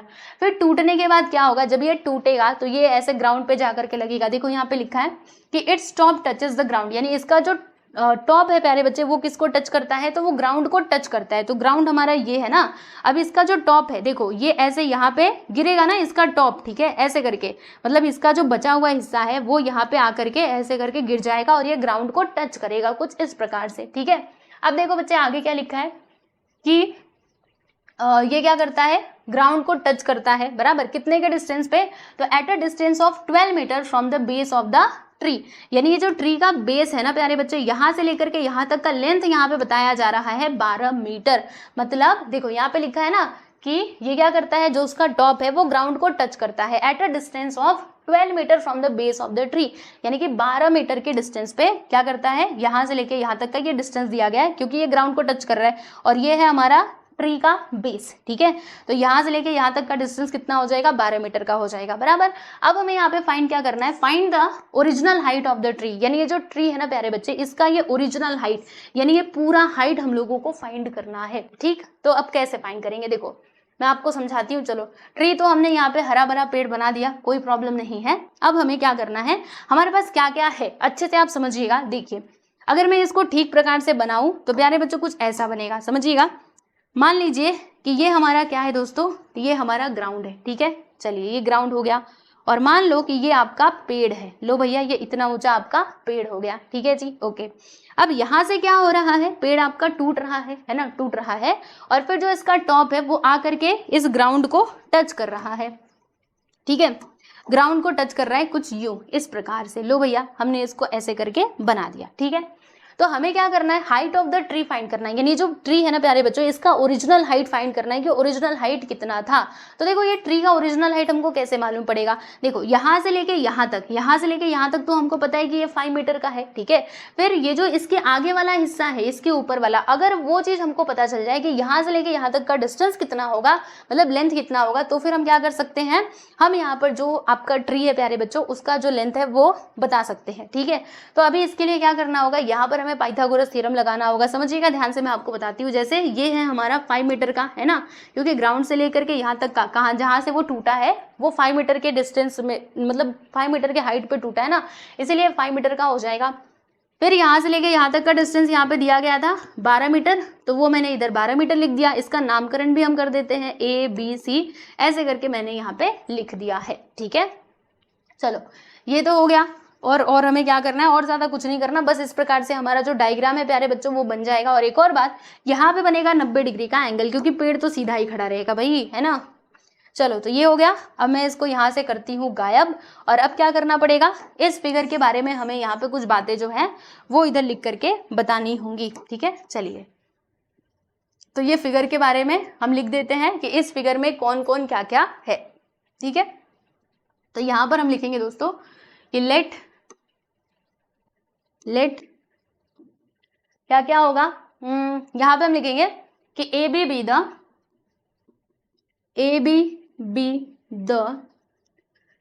क्या मतलब ए बी क्या हो जाएगा प्यारे बच्चे, ये हमारा अनब्रोकन पार्ट हो जाएगा। मतलब देखो, पेड़ जो है वो यहाँ से टूटा है, यानी कि ये आपका अनब्रोकन पार्ट होगा और ये आपका ब्रोकन पार्ट हो जाएगा। तो यहाँ पे हम लिखेंगे A B be the unbroken part of the tree, unbroken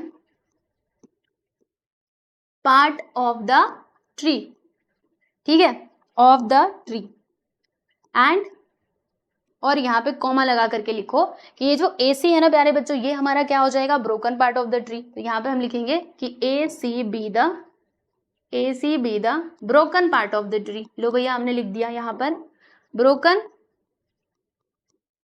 part of the tree, ठीक है। एंड अभी कहानी खत्म नहीं होती है, सुनो। एंड यहाँ पर ये जो आपका BC है ना प्यारे बच्चे, तो ये हमारा हो जाएगा डिस्टेंस ऑफ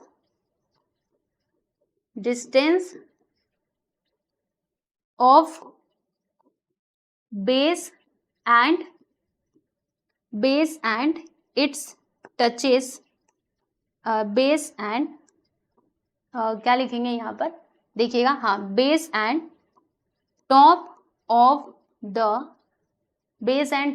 द ट्री, ठीक है प्यारे बच्चों।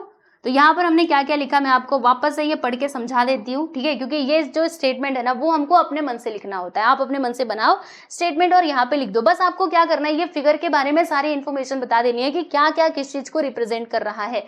तो यहाँ पे हम क्या लिखेंगे कि A B be the unbroken part of the tree, मतलब ये जो ए बी है ना दोस्तों, ये किसको रिप्रेजेंट कर रहा है, unbroken part of the tree. फिर ये ए सी किसको रिप्रेजेंट कर रहा है, तो ये रिप्रेजेंट कर रहा है broken part of the tree. और इसी के साथ ही जो आपका BC है ना प्यारे बच्चे, यहाँ पे हम लिखेंगे BC बी द, देखो ये छूट गया, ठीक है, कोई बात नहीं, मैं यहाँ पे लिख देती हूँ कि BC बी द। मुझे ना अभी इसको ना यहाँ से थोड़ा सा नीचे लेके जाना पड़ेगा, और देखती हूँ क्या लिखेंगे, BC be the distance of the base, रुको, distance of the base and top of the tree, ठीक है। मतलब बेस और वो जो ट्री है ना प्यारे बच्चे, उसका टॉप का डिस्टेंस हमने इसको मान लिया है। यहाँ पे हम लिख देते हैं एंड, ठीक है। तो ये सारी बातें हमने जो है वो ठीक प्रकार से यहाँ पे लिख दी है। अब उसके बाद हमें क्या करना है, तो देखिएगा यहाँ पे जो भी लेंथ हमारे पास है उसको हम लिख देंगे। तो प्यारे बच्चों बताओ मुझे, AC तो हमें खैर मालूम ही नहीं है, है ना। हमें यहाँ पर BC पता है, रुको रुको मैं आपको बताती हूँ। देखो हमें यहाँ पे BC पता है जो दिया गया है 12 मीटर का। फिर इसके साथ ही AB हम जानते हैं दोस्तों, ये है हमारा 5 मीटर का, ठीक है। अब सुनो एकदम ध्यान से, हमें यहाँ पे ओरिजिनल हाइट बताना है उस पेड़ का, ठीक है। तो देखो यहाँ से यहाँ तक की हाइट तो हमको पता है। अब ये जो ब्रोकन पार्ट है, जो यहाँ पे टूट करके हिस्सा गिरा था, अगर हम इसका लेंथ निकाल लें, ध्यान से समझो, क्योंकि ये और ये दोनों आपस में क्या होंगे, बराबर ही तो होंगे। थोड़ा इसको मैंने बड़ा कर दिया, ठीक है। ये और ये बराबर ही तो होंगे, क्यों इक्वल होंगे, क्योंकि यही तो पार्ट नीचे गिरा हुआ है, ठीक है। समझ में आ रहा है कि नहीं आप सभी लोगों को। तो इसके लिए हमें क्या करना होगा, यहाँ पर ना हमें इसका लेंथ निकालना होगा AC का। अगर हमने ये AC निकाल लिया तब तो हमारा काम हो ही जाएगा, क्योंकि AC जब मिल जाएगा तो AC मतलब क्या, यहाँ से लेकर के यहाँ तक का डिस्टेंस, ठीक है। समझ लो यहाँ पे अगर आप ये पॉइंट D ले लेते हो तो AC यानी क्या, यहाँ तक का डिस्टेंस, BD मतलब ये AD तक का डिस्टेंस, ठीक है, AD तक का लेंथ। तो AB प्लस AD मिला करके हमको मिल जाएगा original height of the tree, ठीक है। चलो अब यहाँ पे आपको यूज करना है प्यारे बच्चों पाइथागोरस थ्योरम। तो यहाँ पे हम लिखेंगे कि इन ट्रायंगल ABC, अब ट्रायंगल ABC में हमने क्या देखा कि एंगल B जो है ना प्यारे बच्चे, ये है हमारा 90 डिग्री का, इसीलिए हम लोग इसमें पाइथागोरस थ्योरम लगा सकते हैं। तो यहाँ पे हम लिखेंगे बाय पाइथागोरस थ्योरम। अब पाइथागोरस भैया ने हमको क्या बता के गए हैं, तो उन्होंने हमसे कहा कि तुम लोग ना जब भी तुमको राइट एंगल ट्रायंगल दिखे तो वहां पर ये फॉर्मूला अप्लाई कर लेना, ठीक है। इन्होंने कहा था कि हाइपोटेनस का स्क्वायर इक्वल होता है रिमेनिंग 2 साइड्स के स्क्वायर के सम के, ठीक है।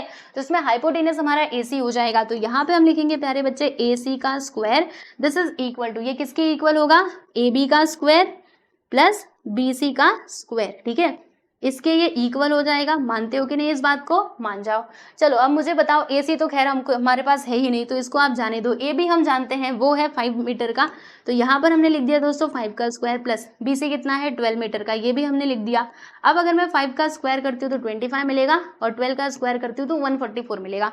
अब इन दोनों को अगर मैं यहाँ पर प्लस कर दूँ तो बताइए बच्चों कितना आएगा, तो ये हमको मिल जाएगा, चलो मैं यहीं पे लिख देती हूँ, ये हमको इधर मिल जाएगा प्यारे बच्चे 5 4 9 4 2 6, यानी कि 169 हमको मिल जाएगा, बराबर। मतलब AC का स्क्वायर, ध्यान से सुनना, AC का स्क्वायर हमको 169 मिलता है। अब हमें चाहिए क्या, हमें तो AC का लेंथ चाहिए, हमें AC का स्क्वायर थोड़े ना चाहिए। तो इसके लिए हमें क्या करना होगा, हम यहाँ पे ले लेंगे स्क्वायर रूट बोथ साइड्स का, ठीक है। तो यहाँ पे हम लिखेंगे प्यारे बच्चे taking square root on both side, ठीक है, taking square root on both sides, ठीक है। दोनों साइड का हम लोग स्क्वायर रूट ले लेंगे तो क्या होगा, देखो यहाँ पे जब आप स्क्वायर रूट लोगे तो इधर AC का स्क्वायर भी रूट के अंदर आएगा, 169 भी रूट के अंदर आएगा। अब देखो यहाँ पे स्क्वायर से रूट कैंसिल, यानी AC this is equal to 169 का स्क्वायर रूट कितना होता है जानते हैं आप सभी लोग, 13 का स्क्वायर करोगे ना तो आपको 169 मिलेगा, मतलब ये हमारा 13 आ जाएगा। Okay, square root of 169 is 13 metre. Okay, मतलब AC का जो लेंथ है ना प्यारे दोस्तों, वो हमको मिल गया 13 मीटर। ध्यान से समझिएगा, देखिए मैं आपको बताती हूँ, ये हमको मिल गया प्यारे बच्चों 13 मीटर, ठीक है। अब ये हमको 13 मिल गया, हमें क्या फाइंड करना था, original height of the tree, original height find करना था ना। तो देखो जैसे कि मैंने आपको बताया कि ये ब्रोकन वाला पार्ट ही है, यानी कि ये और ये दोनों आपस में क्या हो जाएंगे, कॉन्ग्रुएंट हो जाएंगे। यानी अगर ये 13 मीटर का तो ये भी कितना हो जाएगा दोस्तों, ये भी तो हमारा 13 मीटर का ही होगा। ओके, अब हमको ओरिजिनल हाइट बताना है, यानी कि B से लेकर के D तक का डिस्टेंस हम लोगों को फाइंड करना है। तो अब मैं यहाँ पर लिखूंगी क्या लिखूंगी, रुको मैं ना इसको थोड़ा इधर करती हूँ, हाँ यहाँ पे लिखते हैं इधर बगल में, देखो यहाँ पे लिखेंगे कि सिंस, हमको मालूम है, क्या मालूम है, ऐसे हम लिखेंगे कि सिंस होगा क्या यहाँ पर, देखो ये होगा कि AD this is equal to AC, ठीक है। देखो AD और DC, देखो बच्चों AD और ये AC दोनों आपस में क्या है, इक्वल है, क्योंकि यही तो ब्रोकन वाला ही तो पार्ट है। जैसे अगर मैं इसका नाम बदल के, रुको अभी आपको मैं ज्यादा कंफ्यूज नहीं करूंगी, ये जो D है ना इसको मैं यहाँ से गायब भी कर देती, चलो भैया तुम D ना यहाँ से चले जाओ, ठीक है। मान लो कि यही हमारा यहाँ पे पॉइंट C था, ठीक है, तो यहाँ से जब ये टूटा तो यहाँ पर आकर के मिल गया, तो समझ लो कि C इधर आ गया, ठीक है। तो अब देखो दोस्तों ओरिजिनल हाइट हमारा क्या हो जाएगा, यानी यही वाला हिस्सा, यही तो टूट के गिरा था, मतलब ये कितना होगा, 13 मीटर का होगा, बराबर। तो अब इन दोनों को हम जोड़ देंगे तो हमें मिल जाएगा प्यारे बच्चों original height of the tree, ठीक है। तो अब यहाँ पे फाइनली आप आंसर लिखिएगा कि नाउ बस लास्ट में आंसर लिख दो, हो जाएगा। ज्यादा कुछ यहाँ पे तामझाम करने की जरूरत नहीं है। यहाँ पे लिखोगे original height of the tree, original height of the tree, this is equal to क्या हो जाएगा 13 मीटर प्लस 5 मीटर, और ये दोनों मिलाकर के हो जाएगा प्यारे बच्चों हमारा 19 मीटर। 19 मीटर थोड़े ना होगा भैया, देखो मैं गलत लिख रही हूँ, 13 5 तो 18 होता है, 18 मीटर हो जाएगा। ठीक, तो ये आपका करेक्ट आंसर है। देख लो यहाँ पर हमने क्वेश्चन नंबर 5 को कंप्लीट कर लिया। तो ऐसे ही करना था, अच्छे से समझ लो। और उसके बाद हम चलते हैं आगे और बात करते हैं हमारे अगले सवाल की। लो भैया, अगला सवाल आपके सामने ये प्रकट हो चुका है। अब चलो भाई इसको हम लोग सॉल्व करना स्टार्ट करते हैं। तो प्यारे दोस्तों इसमें क्या लिखा हुआ है पढ़ेंगे जरा कि angles Q and R of a triangle PQR are 25 degree and 65 degree, right which of the following is true. ठीक है, देखो आपके पास है प्यारे बच्चे ये ट्रायंगल PQR, और आप देख सकते हो ट्रायंगल PQR में एंगल Q है हमारा 25 डिग्री का, एंगल R है दोस्तों 65 डिग्री का, बराबर। तो अब हमें बताना है कि इनमें से कौन सा स्टेटमेंट राइट होगा। हमने कहा ठीक है हम बताएंगे, कोई टेंशन वाली बात नहीं है।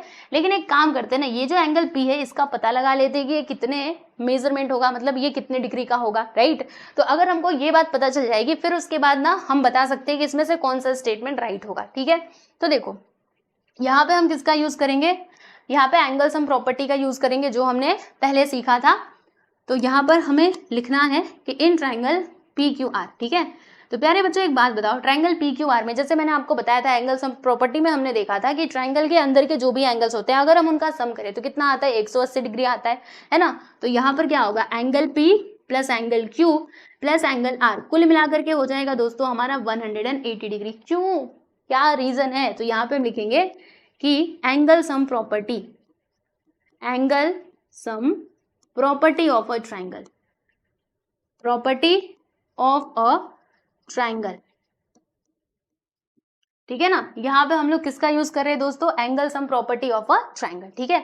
तो अब देखो यहाँ पर क्या होगा, एंगल P तो हमको मालूम नहीं है तो आप ऐसे ही छोड़ दो, एंगल Q हमको पता है विच इज 25 डिग्री, तो यहाँ पर मैंने लिख दिया दोस्तों 25 डिग्री। एंगल R कितना है 65 डिग्री, तो यहाँ पर हमने लिख दिया 65, this is equal to 180 degree. अब क्या होगा भाई, तो यहाँ पे angle P this is equal to 25 plus 65 करोगे तो 5 5 10 का 0 1 आ गया, 6 2 8 1 9, यानी कि 90 degree, this is equal to 180 degree. अब 90 को उस साइड ले लो, तो angle P which is equal to 180 minus 90, 180 minus 90 करोगे तो कितना आएगा 90 डिग्री आ जाएगा। यानी कि यहाँ पर जो आपको एंगल मिला है ना दोस्तों, ये हमको मिला है 90 डिग्री का। देख सकते हो एंगल P जो है this is equal to 90 degree, ठीक है। तो ये हमारा 90 डिग्री का है। तो यहाँ से हमें एक बात तो पता चल गई कि ये जो ट्रायंगल यहाँ पर दिया गया है ये हमारा राइट एंगल ट्रायंगल है, बराबर। अब अगर ये राइट एंगल ट्रायंगल है तो इसमें क्या होगा, अगर हम ये पाइथागोरस थ्योरम लगाएंगे तो इसमें क्या होगा, हाइपोटेन्यूज का square this is equal to sum of the square of remaining two sides, ठीक है। तो यहाँ पर हम क्या लिखेंगे दोस्तों कि इन यहाँ पर लिखेंगे कि यहाँ से हमको पता चला कि ये जो एंगल P है ना प्यारे बच्चे, ये है हमारा 90 डिग्री का। तो हम इधर लिखते हैं कि in triangle PQR, triangle PQR में हमने क्या देखा कि एंगल P जो है प्यारे बच्चे ये है हमारा 90 डिग्री का, ओके।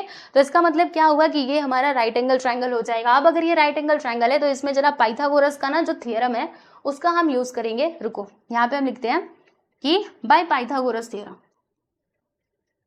बाय पाइथागोरस थ्योरम, ठीक है। अब अगर आप ये पाइथागोरस थ्योरम देखोगे तो इसके अकॉर्डिंग कौन सा स्टेटमेंट यहाँ पे करेक्ट होगा, देखो जैसे मैं यहाँ पे लिख के आपको बता देती हूँ। अब इसके अपोजिट में जो साइड है वो हमारा हो जाएगा हाइपोटेनियस, होगा कि नहीं, यानी कि हम क्या लिखेंगे प्यारे बच्चे QR का स्क्वायर। तो मैंने यहाँ पे लिख दिया दोस्तों QR का स्क्वायर, ठीक है भैया, लो हमने लिख दिया दिस इज इक्वल टू, अब जो रिमेनिंग टू साइड्स बचे हुए हैं उनके स्क्वायर का हम सम कर देंगे, यानी PQ का स्क्वायर प्लस PR का स्क्वायर। तो मैंने यहाँ पे लिखा प्यारे बच्चे PQ का स्क्वायर प्लस PR का स्क्वायर, ठीक है। अब आप मिला लो कि ऐसा कहाँ पर लिखा हुआ है, क्या आना चाहिए, QR का स्क्वायर आना चाहिए। QR का स्क्वायर जो है वो इक्वल रहेगा PQ square plus PR square. तो PQ तो है और RP भी है, लेकिन देखो इन दोनों को इधर इन्होंने प्लस कर दिया है, तो पहला वाला स्टेटमेंट आपका गलत हो जाएगा, ठीक है। फिर सेकंड वाले को चेक कर लो, क्या दिया है PQ स्क्वायर प्लस PR का स्क्वायर। देखो RP बोलो या फिर PR बोलो, दोनों का मतलब सेम होता है। तो क्या लिखा है कि पी क्यू, देखो पी क्यू का स्क्वायर प्लस पी आर का square this is equal to Q R का स्क्वायर। यहाँ पर जो हमने स्टेटमेंट लिखा है इसके अकॉर्डिंग अगर देखा जाए तो सेकेंड वाला बिल्कुल राइट है, यानी ये आपका करेक्ट आंसर हो जाएगा। ठीक है, तीसरा वाला आप चेक करने की जरूरत नहीं है, फिर भी कर लो। देखो यहाँ पे लिखा है कि आरपी का स्क्वायर प्लस क्यू आर का स्क्वायर, तो आरपी प्लस क्यू आर, देखो क्यू आर को इसमें इन लोगों ने ला करके प्लस कर दिया, मतलब ये स्टेटमेंट भी आपका गलत हो जाएगा। ठीक है, तो इसीलिए हम क्या लिखेंगे कि देयरफॉर स्टेटमेंट, कैसे लिखेंगे हम इसका आंसर, रुकिए यहाँ पे लिखेंगे कि विच of the following is true, हम बोल देंगे कि देयरफॉर स्टेटमेंट लिख दो या फिर एक्सप्रेशन लिख दो। ओके, ऐसे लिखेंगे कि second expression is true, second expression is true. ठीक है, तो ये आपका करेक्ट हो जाएगा। बात समझ में आई? तो देख लीजिए यहाँ पर हमने क्या किया, हमारा ये जो 6th क्वेश्चन था प्यारे बच्चों, इसको भी हमने सॉल्व कर लिया, काफी इजी क्वेश्चन था, राइट। चलिए, तो इसकी कहानी तो यहाँ पर होती है समाप्त। अब उसके बाद हम चलते हैं हमारे 7th क्वेश्चन पे, और फिर उसके बाद हम ये 8th क्वेश्चन को सॉल्व करेंगे, और फिर ये प्रैक्टिस एट मतलब ये जो आपका एक्सरसाइज 6.5 है दोस्तों, ये हो जाएगा कंप्लीट। ठीक है, तो चलो अभी क्वेश्चन नंबर 7 की बात करते हैं। तो इसमें क्या लिखा है कि find the perimeter of the rectangle whose length is 40 centimetre and diagonal is 41 centimetre. ठीक है, यहाँ पे किसकी बात की जा रही है, रेक्टेंगल की बात की जा रही है। तो रेक्टेंगल का शेप कैसा होता है, ऐसा क्वाड्रिलेटरल के जैसा होता है। देखो भैया, ये हमने यहाँ पे रेक्टेंगल जो है वो बना दिया। ठीक है, अब रेक्टेंगल में क्या क्या होता है हम सभी को मालूम है, तो ये हमारा ब्रेथ हो जाता है प्यारे बच्चे, और ये हमारा होता है लेंथ। ठीक है, इसको हम क्या कहते हैं, इसको हम कहते हैं लेंथ। यहाँ से यहाँ तक जो आप देख रहे हैं ये आपका लेंथ हो जाएगा और ये आपका ब्रेथ हो जाएगा। ठीक है, और रेक्टेंगल की एक और प्रॉपर्टी होती है कि इसके जो सभी एंगल्स है ना प्यारे बच्चे, वो होते हैं हमारे 90 डिग्री के। जी हाँ, याद रखिएगा, स्क्वायर में भी और रेक्टेंगल में भी सारे के सारे एंगल जो है वो होते हैं 90 डिग्री के। ठीक है, लिख दिया हमने। अब यहाँ पर क्या क्या दिया हमें ना प्यारे बच्चों, इसका पेरीमीटर निकालना है। पेरीमीटर का मतलब क्या होता है, पहली बात तो आपको ये पता होना चाहिए। जैसे मान लो मेरे पास कोई भी फिगर है, मैं यहाँ पे ये ट्राइंगल ही ले लेती हूँ जिसमें इसका लेंथ है 1 सेंटीमीटर, ये है 2 सेंटीमीटर और ये है प्यारे बच्चे 3 सेंटीमीटर। ठीक है, अब मुझे यहाँ पे फाइंड करना है पेरीमीटर ऑफ दिस ट्राइंगल। तो इसके लिए मैं क्या करूंगी बताइए, बहुत ईजी है। इसके जो साइड्स दिए गए हैं ना, इनका मैं टोटल कर दूंगी, यानी ये वाला साइड कितना दिया है 1, ये वाला साइड है 2, फिर ये वाला साइड कितना है प्यारे बच्चे 3। अब इन सभी को ना हम प्लस कर देंगे, तो 1 + 2 3, 3 + 3 करेंगे तो 6, यानी 6 सेंटीमीटर मेरा क्या हो जाएगा, पेरीमीटर ऑफ दिस ट्राइंगल। यानी किसी भी पॉलीगोन का अगर आपको निकालना है प्यारे बच्चे पेरीमीटर, तो क्या करना होता है, उसके जो साइड्स होते हैं ना उनको आप प्लस कर दो आपस में। ठीक है, बात समझ में आई? तो इस तरीके से हमें पेरीमीटर निकालना होता है, ये होता है पेरीमीटर का मतलब। ओके, तो ये जो हमारा रेक्टेंगल है ना, उसका लेंथ दिया है बच्चे, कितना दिया है 40 सेंटीमीटर, यानी कि length of this rectangle is 40 centimetre. ठीक है, एंड डायगोनल इज 41 सेंटीमीटर, यानी इसके एक डायगोनल का लेंथ भी दिया है। तो डायगोनल हम यहाँ पे बना लेते हैं। डायगोनल आपको पता है ना, जो ऐसे क्रॉस में बनता है ना, एक वर्टेक्स से दूसरे वर्टेक्स तक, तो उसका ही नाम क्या होता है बच्चे, डायगोनल होता है। डायगोनल यहाँ पे कितना दिया गया है बच्चे, 41 सेंटीमीटर। रुको मैं यहाँ पे लिख देती हूँ 41 सेंटीमीटर। ठीक है, तो अब हमें फाइंड करना है पेरीमीटर ऑफ दिस रेक्टेंगल। अब देखो यहाँ पर अगर मैं आप लोगों को बताऊं, वैसे तो मैंने आपको पेरीमीटर का मीनिंग बता दिया। ठीक है, पेरीमीटर का मतलब आप समझ चुके हैं। ओके, अब यहाँ पर अगर मैं रेक्टेंगल के पेरीमीटर की बात बताऊं कि अगर मुझे रेक्टेंगल का पेरीमीटर निकालना है, तो दो तरीके हैं, या तो आप इसके सभी साइड्स को क्या कर दो, प्लस कर दो, या फिर आपके पास फॉर्मूला भी होता है 2 लिखने का, उसके बाद ब्रैकेट के अंदर आता है दोस्तों L + B, यानी कि लेंथ प्लस ब्रेथ। बात समझ में आ रही है? यानी देखो पहला तरीका क्या है कि इसके जो भी लेंथ और साइड्स दिए गए हैं उन सभी का टोटल कर दो तो आपको मिल जाएगा। और दूसरा तरीका यहाँ पर क्या होता है, मतलब दूसरा तरीका मतलब क्या कि आपके पास ये सीधा फॉर्मूला होता है पेरीमीटर निकालने का, रेक्टेंगल का पेरीमीटर निकालने का। ये होता है हमारे पास फॉर्मूला कि perimeter of rectangle this is equal to 2, फिर ब्रैकेट के अंदर लेंथ प्लस ब्रेथ। ठीक है, तो अगर हमें इस रेक्टेंगल का पेरीमीटर चाहिए तो हमारे पास क्या क्या होना चाहिए, हमारे पास लेंथ होना चाहिए। लेंथ तो फिलहाल में दिया गया 40 सेंटीमीटर। ठीक है, लेकिन क्या आपके पास ब्रेथ है इस रेक्टेंगल का, तो जवाब होगा नहीं। इस रेक्टेंगल का हमारे पास ब्रेथ तो है ही नहीं, तो क्या करना पड़ेगा, पहले तो ये ब्रेथ हमको फाइंड करना पड़ेगा कि ब्रेथ कितने सेंटीमीटर का होगा। ठीक है, और फिर उसके बाद इन दोनों वैल्यूज को हम इसके अंदर पुट करेंगे और हमको पेरीमीटर मिल जाएगा इस रेक्टेंगल का। ठीक है दोस्तों, चलो तो हम क्या करेंगे, हम यहाँ पे पाइथागोरस थ्योरम का यूज करके इसका जो ब्रेथ है ना वो फाइंड आउट करेंगे। अब ये हमको मिलेगा कैसे, देखो बहुत ईजी है। यहाँ पे पहली बात तो हम लिख देते हैं इस ट्रायंगल का, मतलब ये रेक्टेंगल का नाम। ओके, ABC और ये D। ठीक है, तो क्या लिखेंगे कि लेट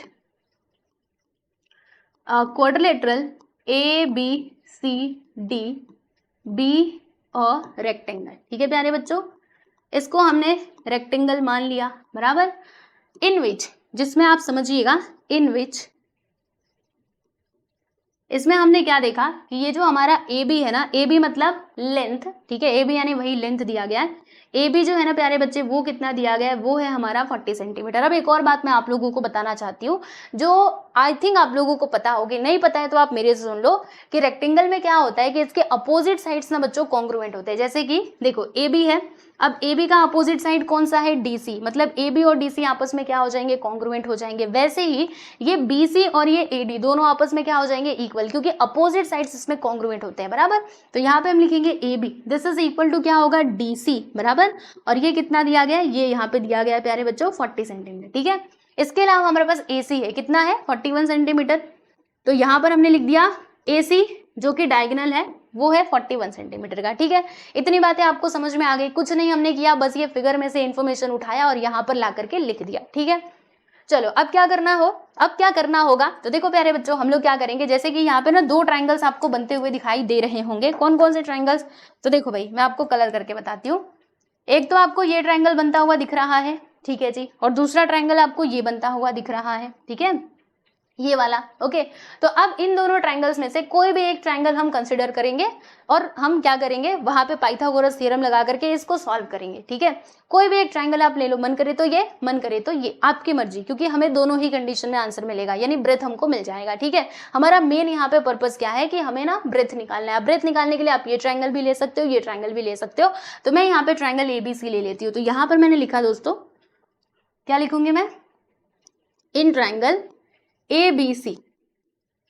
देखो ट्राइंगल ABC में एंगल B जो है ना प्यारे बच्चों, ये हमारा 90 डिग्री का है। अब क्वेश्चन मार्क कि ये 90 डिग्री का क्यों होगा, अरे भैया अगर ये रेक्टेंगल है तो ये 90 डिग्री का ही तो होगा। तो इसका रीजन आप क्या लिखोगे, आप इसका रीजन ऐसे लिख सकते हो कि since quadrilateral ABCD is a rectangle. ठीक है, अगर ये रेक्टेंगल है तो फिर ये सभी को पता है, मतलब ये अल्टीमेटली ये 90 डिग्री का ही होगा। ओके, इसके सारे के सारे एंगल्स 90 डिग्री के ही होंगे बराबर। तो अब हम इसमें क्या कर सकते हैं प्यारे बच्चों, हम यहाँ पे पाइथागोरस थ्योरम लगा सकते हैं। तो अब मैं यहाँ पे लिख दूंगी कि बाय पाइथागोरस थ्योरम। ठीक है, पाइथागोरस, देखो मैं क्या लिख रही हूँ, पाइथागोरस थ्योरम। तो अब पाइथागोरस थ्योरम भैया ने, मतलब पाइथागोरस थ्योरम जो है वो क्या कहता है कि पहले आप हाइपोटेनस का स्क्वायर कर दो। तो देखो भाई ये आपका 90 डिग्री है, इसके जस्ट अपोजिट में क्या है, साइड AC। तो हम क्या करेंगे प्यारे बच्चे, यहाँ पे साइड AC का स्क्वायर कर देंगे। ये किसके इक्वल होगा, रिमेनिंग टू साइड्स के स्क्वायर के सम के, यानी कि AB का स्क्वायर प्लस BC का स्क्वायर।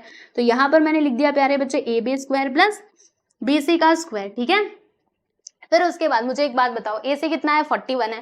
तो यहाँ पर मैंने लिख दिया दोस्तों 41 का स्क्वायर। फिर उसके बाद AB का लेंथ बताइए कितना है, 40 सेंटीमीटर। तो यहाँ पर मैंने लिख दिया दोस्तों 40 का स्क्वायर प्लस BC तो हमको मालूम ही नहीं है, तो BC को आप ऐसे ही लिख करके छोड़ दो।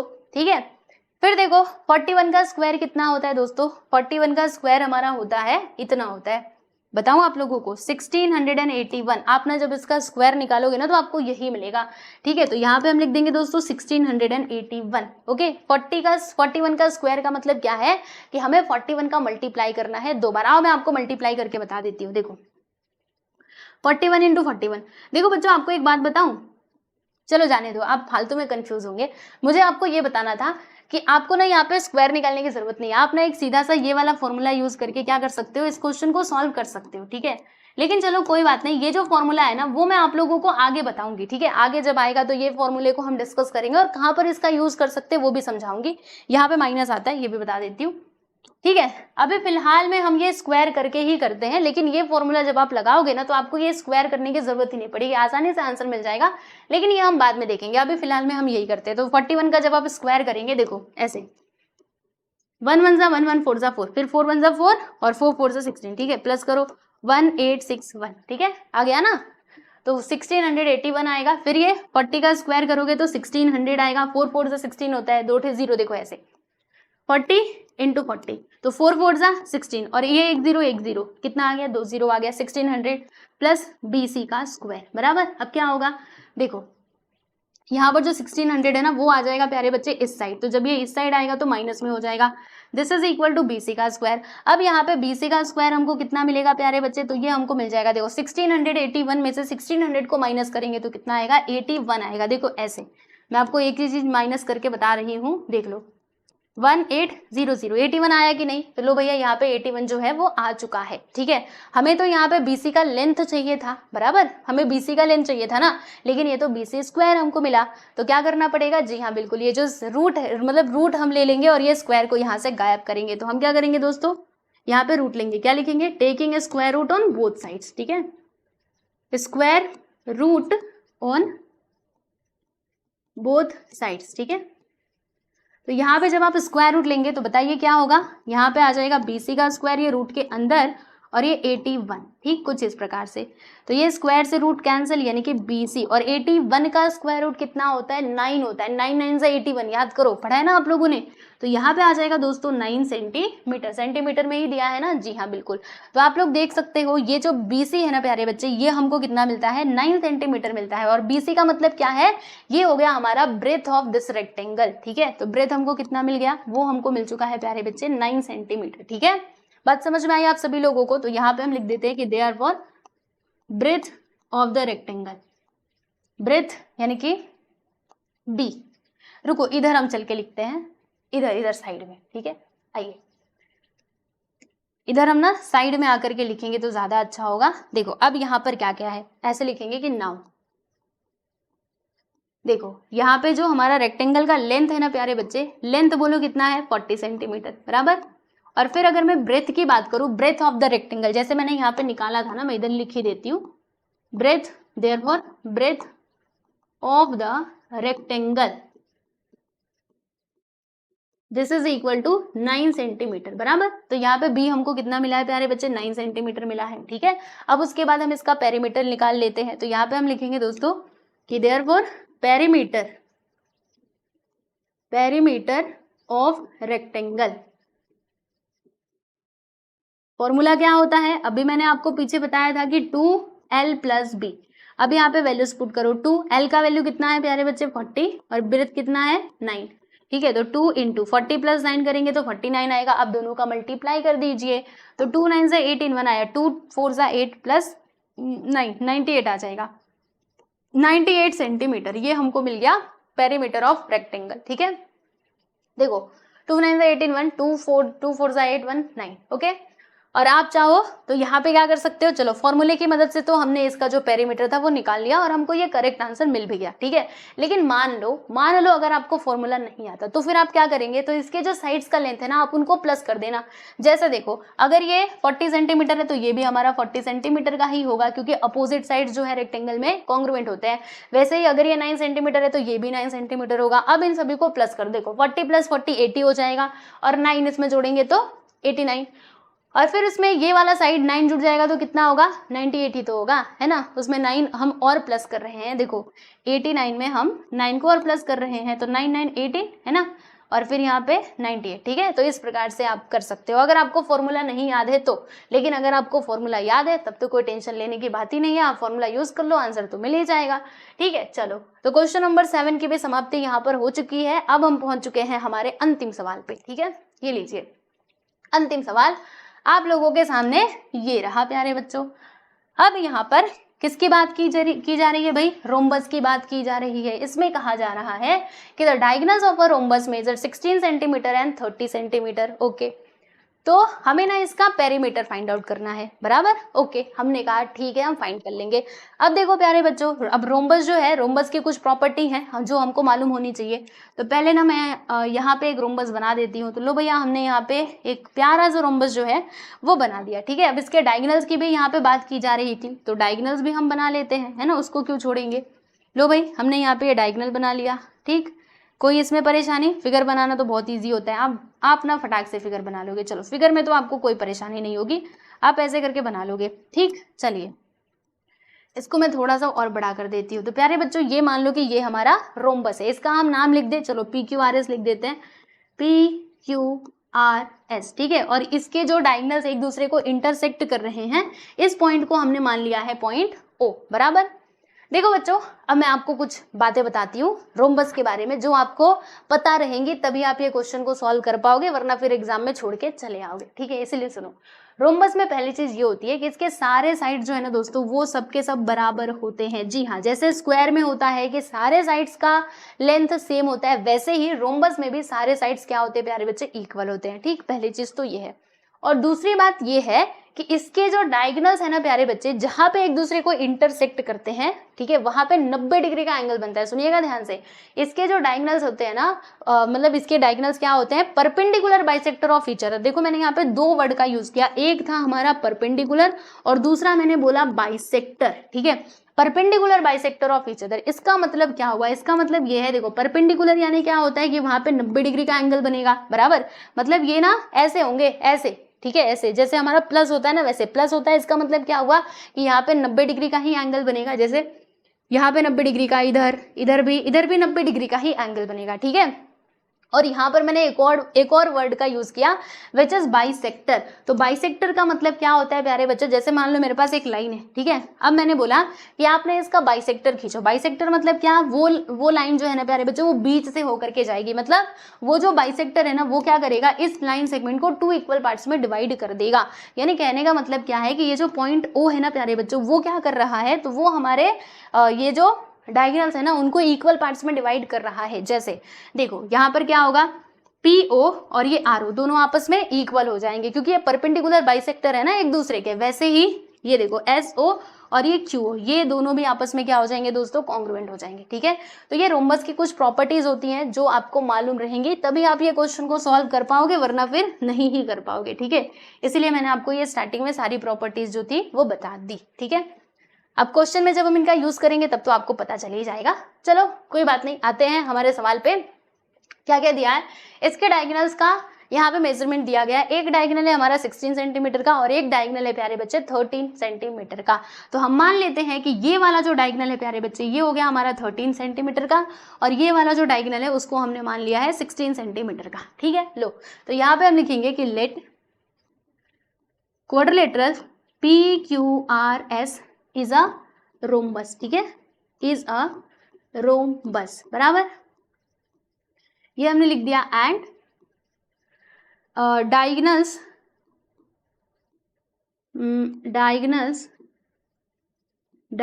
intersecting each other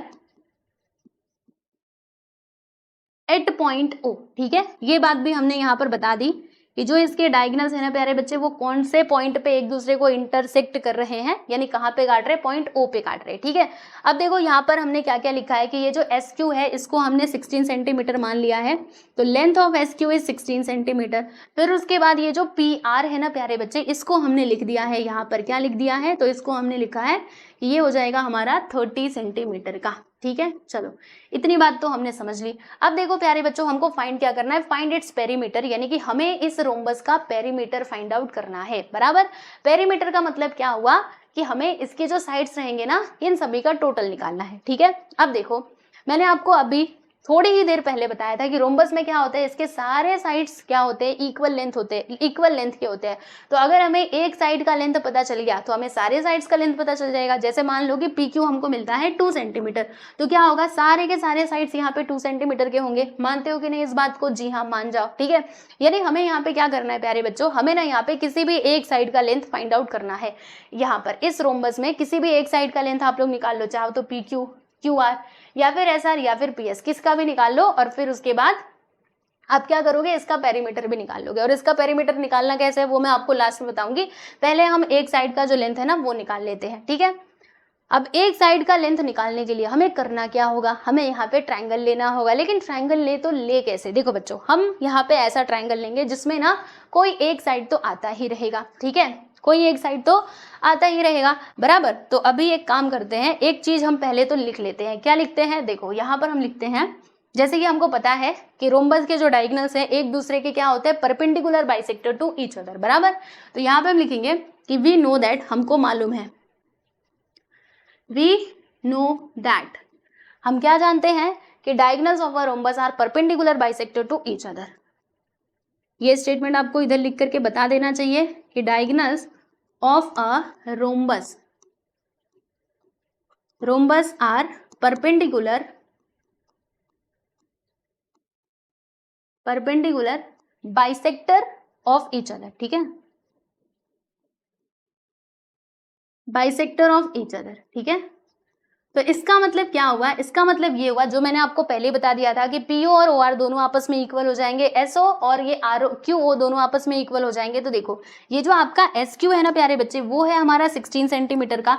तो बताओ ये एसओ कितना हो जाएगा, 8 सेंटीमीटर, और ये भी कितना हो जाएगा दोस्तों, 8 सेंटीमीटर। मानते हो कि नहीं इस बात को? देखो मैं आपको बताती हूँ, ये जो आपका एसओ है और ये जो क्यूओ है, ये दोनों कितना हो जाएंगे। तो देखो पूरा अगर मेरा 16 सेंटीमीटर का है और मुझे ये एसओ निकालना है, तो मैं क्या करूंगी, आधा कर दूंगी, आधा ही तो करेंगे। अगर ये पूरा है हमारा मान लो कितना 16 सेंटीमीटर का, तो ये एसओ कितना होगा। अब जैसे कि मैंने आपको बताया कि दोनों इक्वली डिवाइड हो रहे हैं, यानी आधा इसको मिलेगा आधा इसको मिलेगा, है ना। यानी क्या करना पड़ेगा, देखो 16/2 करेंगे तो हमको यहाँ पे मिल जाएगा प्यारे बच्चे 8 सेंटीमीटर। वैसे ही यहाँ पर देखिएगा पीओ और ये आरओ यहाँ पे लिखेंगे, आगे लिख दूं मैं इधर, देखो PO this is equal to R O, और ये क्या हो जाएंगे 30 का आधा, इसको हमने पूरा 30 माना है ना दोस्तों, तो हम यहाँ पे 30 का आधा कर देंगे, जो हमको मिल जाएगा 15 सेंटीमीटर, ठीक है। रुको मैं इसको थोड़ा सा अलग कलर से कर देती हूँ, ये मैंने यहाँ पे इसको पीला कर दिया, ठीक, समझ में आया, इतनी बात समझ में आई, ठीक है। अब उसके बाद हम क्या करने वाले हैं, यहाँ पर ना कोई भी एक ट्रायंगल कंसिडर करेंगे, कोई भी आप एक ट्रायंगल कंसिडर कर लो, आपको आंसर मिलेगा एकदम राइट। देखो जैसे कि मैंने आपको बताया पीओ कितना है भाई, पीओ है हमारा 15 सेंटीमीटर, और ये कितना है भाई, ये भी है हमारा 15 सेंटीमीटर, ठीक है। चलो तो कोई भी एक ट्रायंगल आप ले लो, मान लीजिए कि हम ये वाला ट्रायंगल जो है वो कंसिडर कर लेते हैं, ट्रायंगल पीओ क्यू, ठीक है। तो यहां पर हम लिखेंगे दोस्तों कि in triangle PO Q, triangle PO Q में हमने क्या देखा, हमने ये देखा कि एंगल जो ओ है ना प्यारे बच्चे, वो यहाँ पे 90 डिग्री का है, ठीक है। अब ये कैसे 90 डिग्री का है, अरे भैया आप भी तो बताया कि diagonals of a rhombus are perpendicular bisector of each other, perpendicular मतलब 90 डिग्री का ही एंगल बनाएगा यहाँ पर, ठीक है। तो अब इसमें हम लोग पाइथागोरस थ्योरम का यूज कर लेते हैं। तो यहाँ पे हम लिखेंगे दोस्तों by Pythagoras theorem, Pythagoras theorem. अब ना आप इसमें पाइथागोरस थ्योरम लगा लो, बस आपको आंसर मिलेगा, ठीक है, पक्का मिलेगा, मैं सच्ची बता रही हूँ। चलो बताओ क्या होता है 90 डिग्री के सामने, ये आपका 90 डिग्री है, इसके जस्ट सामने क्या है पी क्यू, तो हम यहाँ पर लिखेंगे प्यारे बच्चों पी क्यू का स्क्वायर, क्या लिखेंगे पी क्यू का square, this is equal to, ये किसके इक्वल हो जाएगा प्यारे दोस्तों, तो पीओ स्क्वायर प्लस क्यूओ का स्क्वायर। तो यहाँ पर हमने लिख दिया पीओ स्क्वायर प्लस क्यूओ का स्क्वायर, इसको यहाँ पे हमने रीजन लिख दिया, और एक काम करना था यहाँ पर, इसको हमें लिखना था इक्वेशन नंबर 1 करके, ठीक है, क्योंकि इसका अभी हमें यहाँ पे आगे यूज पड़ेगा, काम पड़ेगा, ठीक है। तो पी क्यू तो खैर हमको मालूम नहीं है, तो पी क्यू नहीं मालूम है तो ऐसे ही लिख के छोड़ दो, लेकिन पीओ तो हम जानते हैं, ये देखो पीओ किसके बराबर है भैया 15 सेंटीमीटर के, तो यहाँ पर हम लिख देंगे दोस्तों 15 का स्क्वायर। वैसे ही क्यूओ, क्यूओ कितना है देख लो, क्यूओ देखो क्यूओ कहाँ पर है, यहाँ पर है, जो कि है प्यारे बच्चों हमारा 8 सेंटीमीटर का, तो ये हमने 8 का स्क्वायर कर दिया है ना। और ये सब कुछ हमने कहाँ से लिखा है, इक्वेशन नंबर 1 से लिखा, तो आप यहाँ पे बोल देना कि फ्रॉम इक्वेशन नंबर 1, ठीक है, ओके। अब ये 15 का स्क्वायर करोगे तो 225 आएगा, 8 का स्क्वायर करोगे तो 64 आएगा। अब इन दोनों को जोड़ दो तो 5 और 4 कितना होता है 9 होता है, 6 2 8, और यहाँ पे आ जाएगा 2, यानी कि 289 मिला। हमें क्या मिलता है पी क्यू का स्क्वायर हमें किसके इक्वल मिलता है प्यारे बच्चों 289 के इक्वल मिलता है, ठीक है। अब हम क्या करने वाले हैं, यहाँ पे दोनों साइड का स्क्वायर रूट ले लेंगे जिससे कि हमको पी क्यू मिल जाए। तो हम ना यहाँ पे स्क्वायर रूट ले लेंगे प्यारे बच्चों, तो पी क्यू का स्क्वायर रूट के अंदर आ जाएगा, और 289 भी जो है वो रूट के अंदर ही आएगा, ठीक है, ओके। फिर यहाँ पर हमने ये स्क्वायर रूट लिया, तो आपको रीजन लिख के बता देना है, क्या लिखोगे कि taking square root on both side, ठीक है, ऐसे आप लिख देना कि taking square root on both sides, ठीक है। लो भैया हमने यहाँ पे ये लिख दिया। तो अब ऐसा करने से क्या होगा, ऐसा करने से ये होगा कि रूट से ये स्क्वायर से ये रूट कैंसिल हो जाएगा, यानी यहाँ पर आएगा प्यारे बच्चे पी क्यू। और बताइए मुझे 289 किसका स्क्वायर होता है, जानते हैं आप सभी लोग? तो देखो 20 तक के स्क्वायर तो आप एकदम अच्छे से याद कर ही लो। तो 289 जो है ना प्यारे बच्चे, ये हमारा 17 का स्क्वायर होता है, जी हाँ, ठीक है, किसका स्क्वायर होता है, 17 का स्क्वायर होता है। तो आपको ये बात पता होनी चाहिए थी। ओके, 20 तक का स्क्वायर आप याद कर लेना। और अगर आपको मान लो कि याद नहीं है तो स्क्वायर रूट मैंने आपको सिखाया है ना कैसे निकाला जाता है, वैसे आप निकाल लेना, इसके प्राइम फैक्टराइजेशन करना और फिर उसके बाद स्क्वायर रूट आप इजिली फाइंड आउट कर सकते हो। ठीक है, अभी मैंने आपको ये डायरेक्टली जो है वो बता दिया कि 289 का जो स्क्वायर रूट है वो हमको मिलता है 17 सेंटीमीटर। ठीक है, चलो तो ये तो हमको मिल गया। अब इसके आगे हमें करना क्या है, करना क्या है मैं आपको बताती हूँ। देखो यहाँ से मैंने ये लाइन खींच दी। देखो प्यारे बच्चे, ये जो पी क्यू है ना, ये हमको मिलता है कितना, 17 सेंटीमीटर बराबर। अब मुझे एक बात बताओ, अगर ये है 17 सेंटीमीटर का तो इसके सारे के सारे जो साइड्स है ना प्यारे बच्चे, वो सब के सब हो जाएंगे 17 सेंटीमीटर के। Why, because we know that कि रोम्बस में क्या होता है, all sides are equal. Rhombus में सारे के सारे साइड्स इक्वल होते हैं, यानी कि अगर ये है 17 सेंटीमीटर तो ये भी 17 होगा, ये भी 17 होगा और ये भी 17 ही होगा। ठीक है, तो इसीलिए अच्छा हमें यहाँ पे क्या क्या निकालना था, हाँ हमें बस यहाँ पे पेरीमीटर ही निकालना था, बाकी कोई टेंशन नहीं था।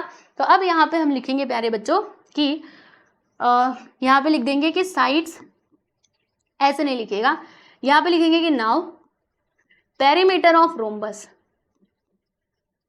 Perimeter of the rhombus, right.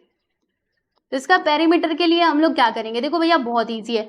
आप यहाँ पे लिखोगे, क्या लिखोगे, यहाँ पे आप लिख दोगे प्यारे बच्चों 4। अब आप सोचेंगे कि हमने 4 कैसे लिख दिया, पहले आप यहाँ पे साइड लिख दो, लेंथ ऑफ साइड। ठीक है, लेंथ कैसे लिखेंगे, यहाँ पे लिखते हैं कि साइड ऑफ रोम्बस। ठीक है, यहाँ पे लिख देंगे प्यारे बच्चे साइड ऑफ रोम्बस। लो भैया हमने यहाँ पे रोम्बस का साइड यहाँ पे लिख दिया। फिर उसके बाद इसमें हम मल्टीप्लाई करेंगे, किससे मल्टीप्लाई करेंगे प्यारे दोस्तों, तो मुझे एक बात बताओ, रोम्बस में कितने साइड्स होते हैं, 4 साइड्स होते हैं और चारों के चारों इक्वल लेंथ के होते हैं। तो इन चारों को बारी बारी से प्लस करने से अच्छा है कि आप जो साइड आया है ना उसमें 4 से मल्टीप्लाई कर दो, है ना इजी। देखो आपके पास एक तरीका ये है कि आप P Q plus Q R करो। ठीक है, फिर उसके बाद आप यहाँ पे P Q plus Q R करो, फिर उसके बाद यहाँ पे आर एस लिखो और उसके बाद ये पी एस लिखो और इन सभी को एक साथ मतलब ले जा करके प्लस करो। जैसे ये 17 प्लस 17, क्योंकि सारे के सारे 17 होंगे। ठीक है, तो अब ये 17 प्लस करके यहाँ पे इसका आंसर लिखो, या फिर यहाँ पे स्मार्ट तरीका लगाओ, आप साइड ऑफ रोम्बस लिखो और इसमें ना 4 से मल्टीप्लाई कर दो, क्योंकि हमें पता है सारे के सारे साइड्स हैं सेम लेंथ के, इसीलिए अगर एक है 17 तो सारे के सारे 17 ही होंगे, तो सीधा सीधा 4 से मल्टीप्लाई कर दो ना, इसमें क्या इतना टेंशन लेने का। तो देखो साइड कितना आया था 17, इसमें हम लोग प्यारे बच्चे 4 से मल्टीप्लाई करेंगे, किससे मल्टीप्लाई करेंगे, 4 से। तो चलो भाई करते हैं। तो 17 4 से कितना होता है पता है आप लोगों को, 68 होता है। तो यहाँ पे आ जाएगा दोस्तों 68 सेंटीमीटर। तो ये आपका होगा करेक्ट आंसर। बात समझ में आई। आप प्लस करते ना तो भी आपको इतना ही आंसर मिलता है, मैं आपको प्लस करके बता देती हूँ। देखो 7 2 14, 7 0 21, 7 4 28 का 8 2 आ गया, फिर 1 2 3 4 और ये 2 लेकर के 6, 68 आया कि नहीं, तो वैसे भी 68 आया, वैसे भी 68 आया, तो आप कैसे भी कर सकते हो, आपकी मर्जी। ठीक है, तो चलिए देख सकते हो आप लोग, हमने यहाँ पर जो क्वेश्चन नंबर 8 था इसको भी कंप्लीट कर लिया है, तो अच्छे से इसको समझ लो। बाकी अगर आपको कुछ डाउट है तो मुझे कमेंट सेक्शन में जरूर बताइएगा। ओके, तो प्रैक्टिस एट नहीं, एक्सरसाइज। ओके, एक्सरसाइज 6.5 में जितने भी क्वेश्चंस दिए गए थे सारे क्वेश्चंस को हमने सॉल्व कर लिया है। आप देख सकते हो टोटल 8 क्वेश्चंस दिए गए थे और ये सारे क्वेश्चंस किसके ऊपर बेस्ड थे, पाइथागोरस थ्योरम के ऊपर बेस्ड थे। ठीक है, तो अगर आपको ये पाइथागोरस थ्योरम याद है, इसका फॉर्मूला याद है, तो फिर ये सारे क्वेश्चंस आप बहुत ही आसानी से कर सकते हो। एग्जाम में इनमें से कोई भी क्वेश्चन आने दो, आप उनको जरूर सॉल्व कर पाओ। ठीक है, तो यहाँ पर आप लोगों को बताना चाहूंगी कि हमारा ये जो ट्रायंगल एंड इट्स प्रॉपर्टीज नाम का चैप्टर है, चैप्टर नंबर 6, वो होता है प्यारे बच्चों यहाँ पर कंप्लीट। ठीक है, इसमें 5 एक्सरसाइज दिए गए थे, सारे एक्सरसाइज हमने कंप्लीट कर लिए हैं। ठीक है, देखो इसके पहले मैंने एक्सरसाइज 6.4 करवाया था, आप लोग देख सकते हो, फिर 6.3 6.1 सारी चीजें मैंने कंप्लीट करवा दी हैं। ठीक है, तो अगर आपको कोई वीडियो नहीं मिल रहा है तो आप सीधा प्लेलिस्ट में जाकर के देख सकते हो। ओके, और अपनी पढ़ाई बहुत अच्छे से कर सकते हो। और एक और बात बताना चाहूंगी कि यहाँ पर मैंने आपको जितने भी क्वेश्चन सॉल्व करके बताए हैं, अगर आपको उसके पीडीएफ फाइल चाहिए, जैसे मान लो हमारा एक्सरसाइज 6.5 है, ठीक है, अब आप इसके सॉल्यूशंस देखना चाहते हो पीडीएफ के माध्यम से, तो आप ना हमारे टेलीग्राम चैनल को ज्वाइन कर लेना।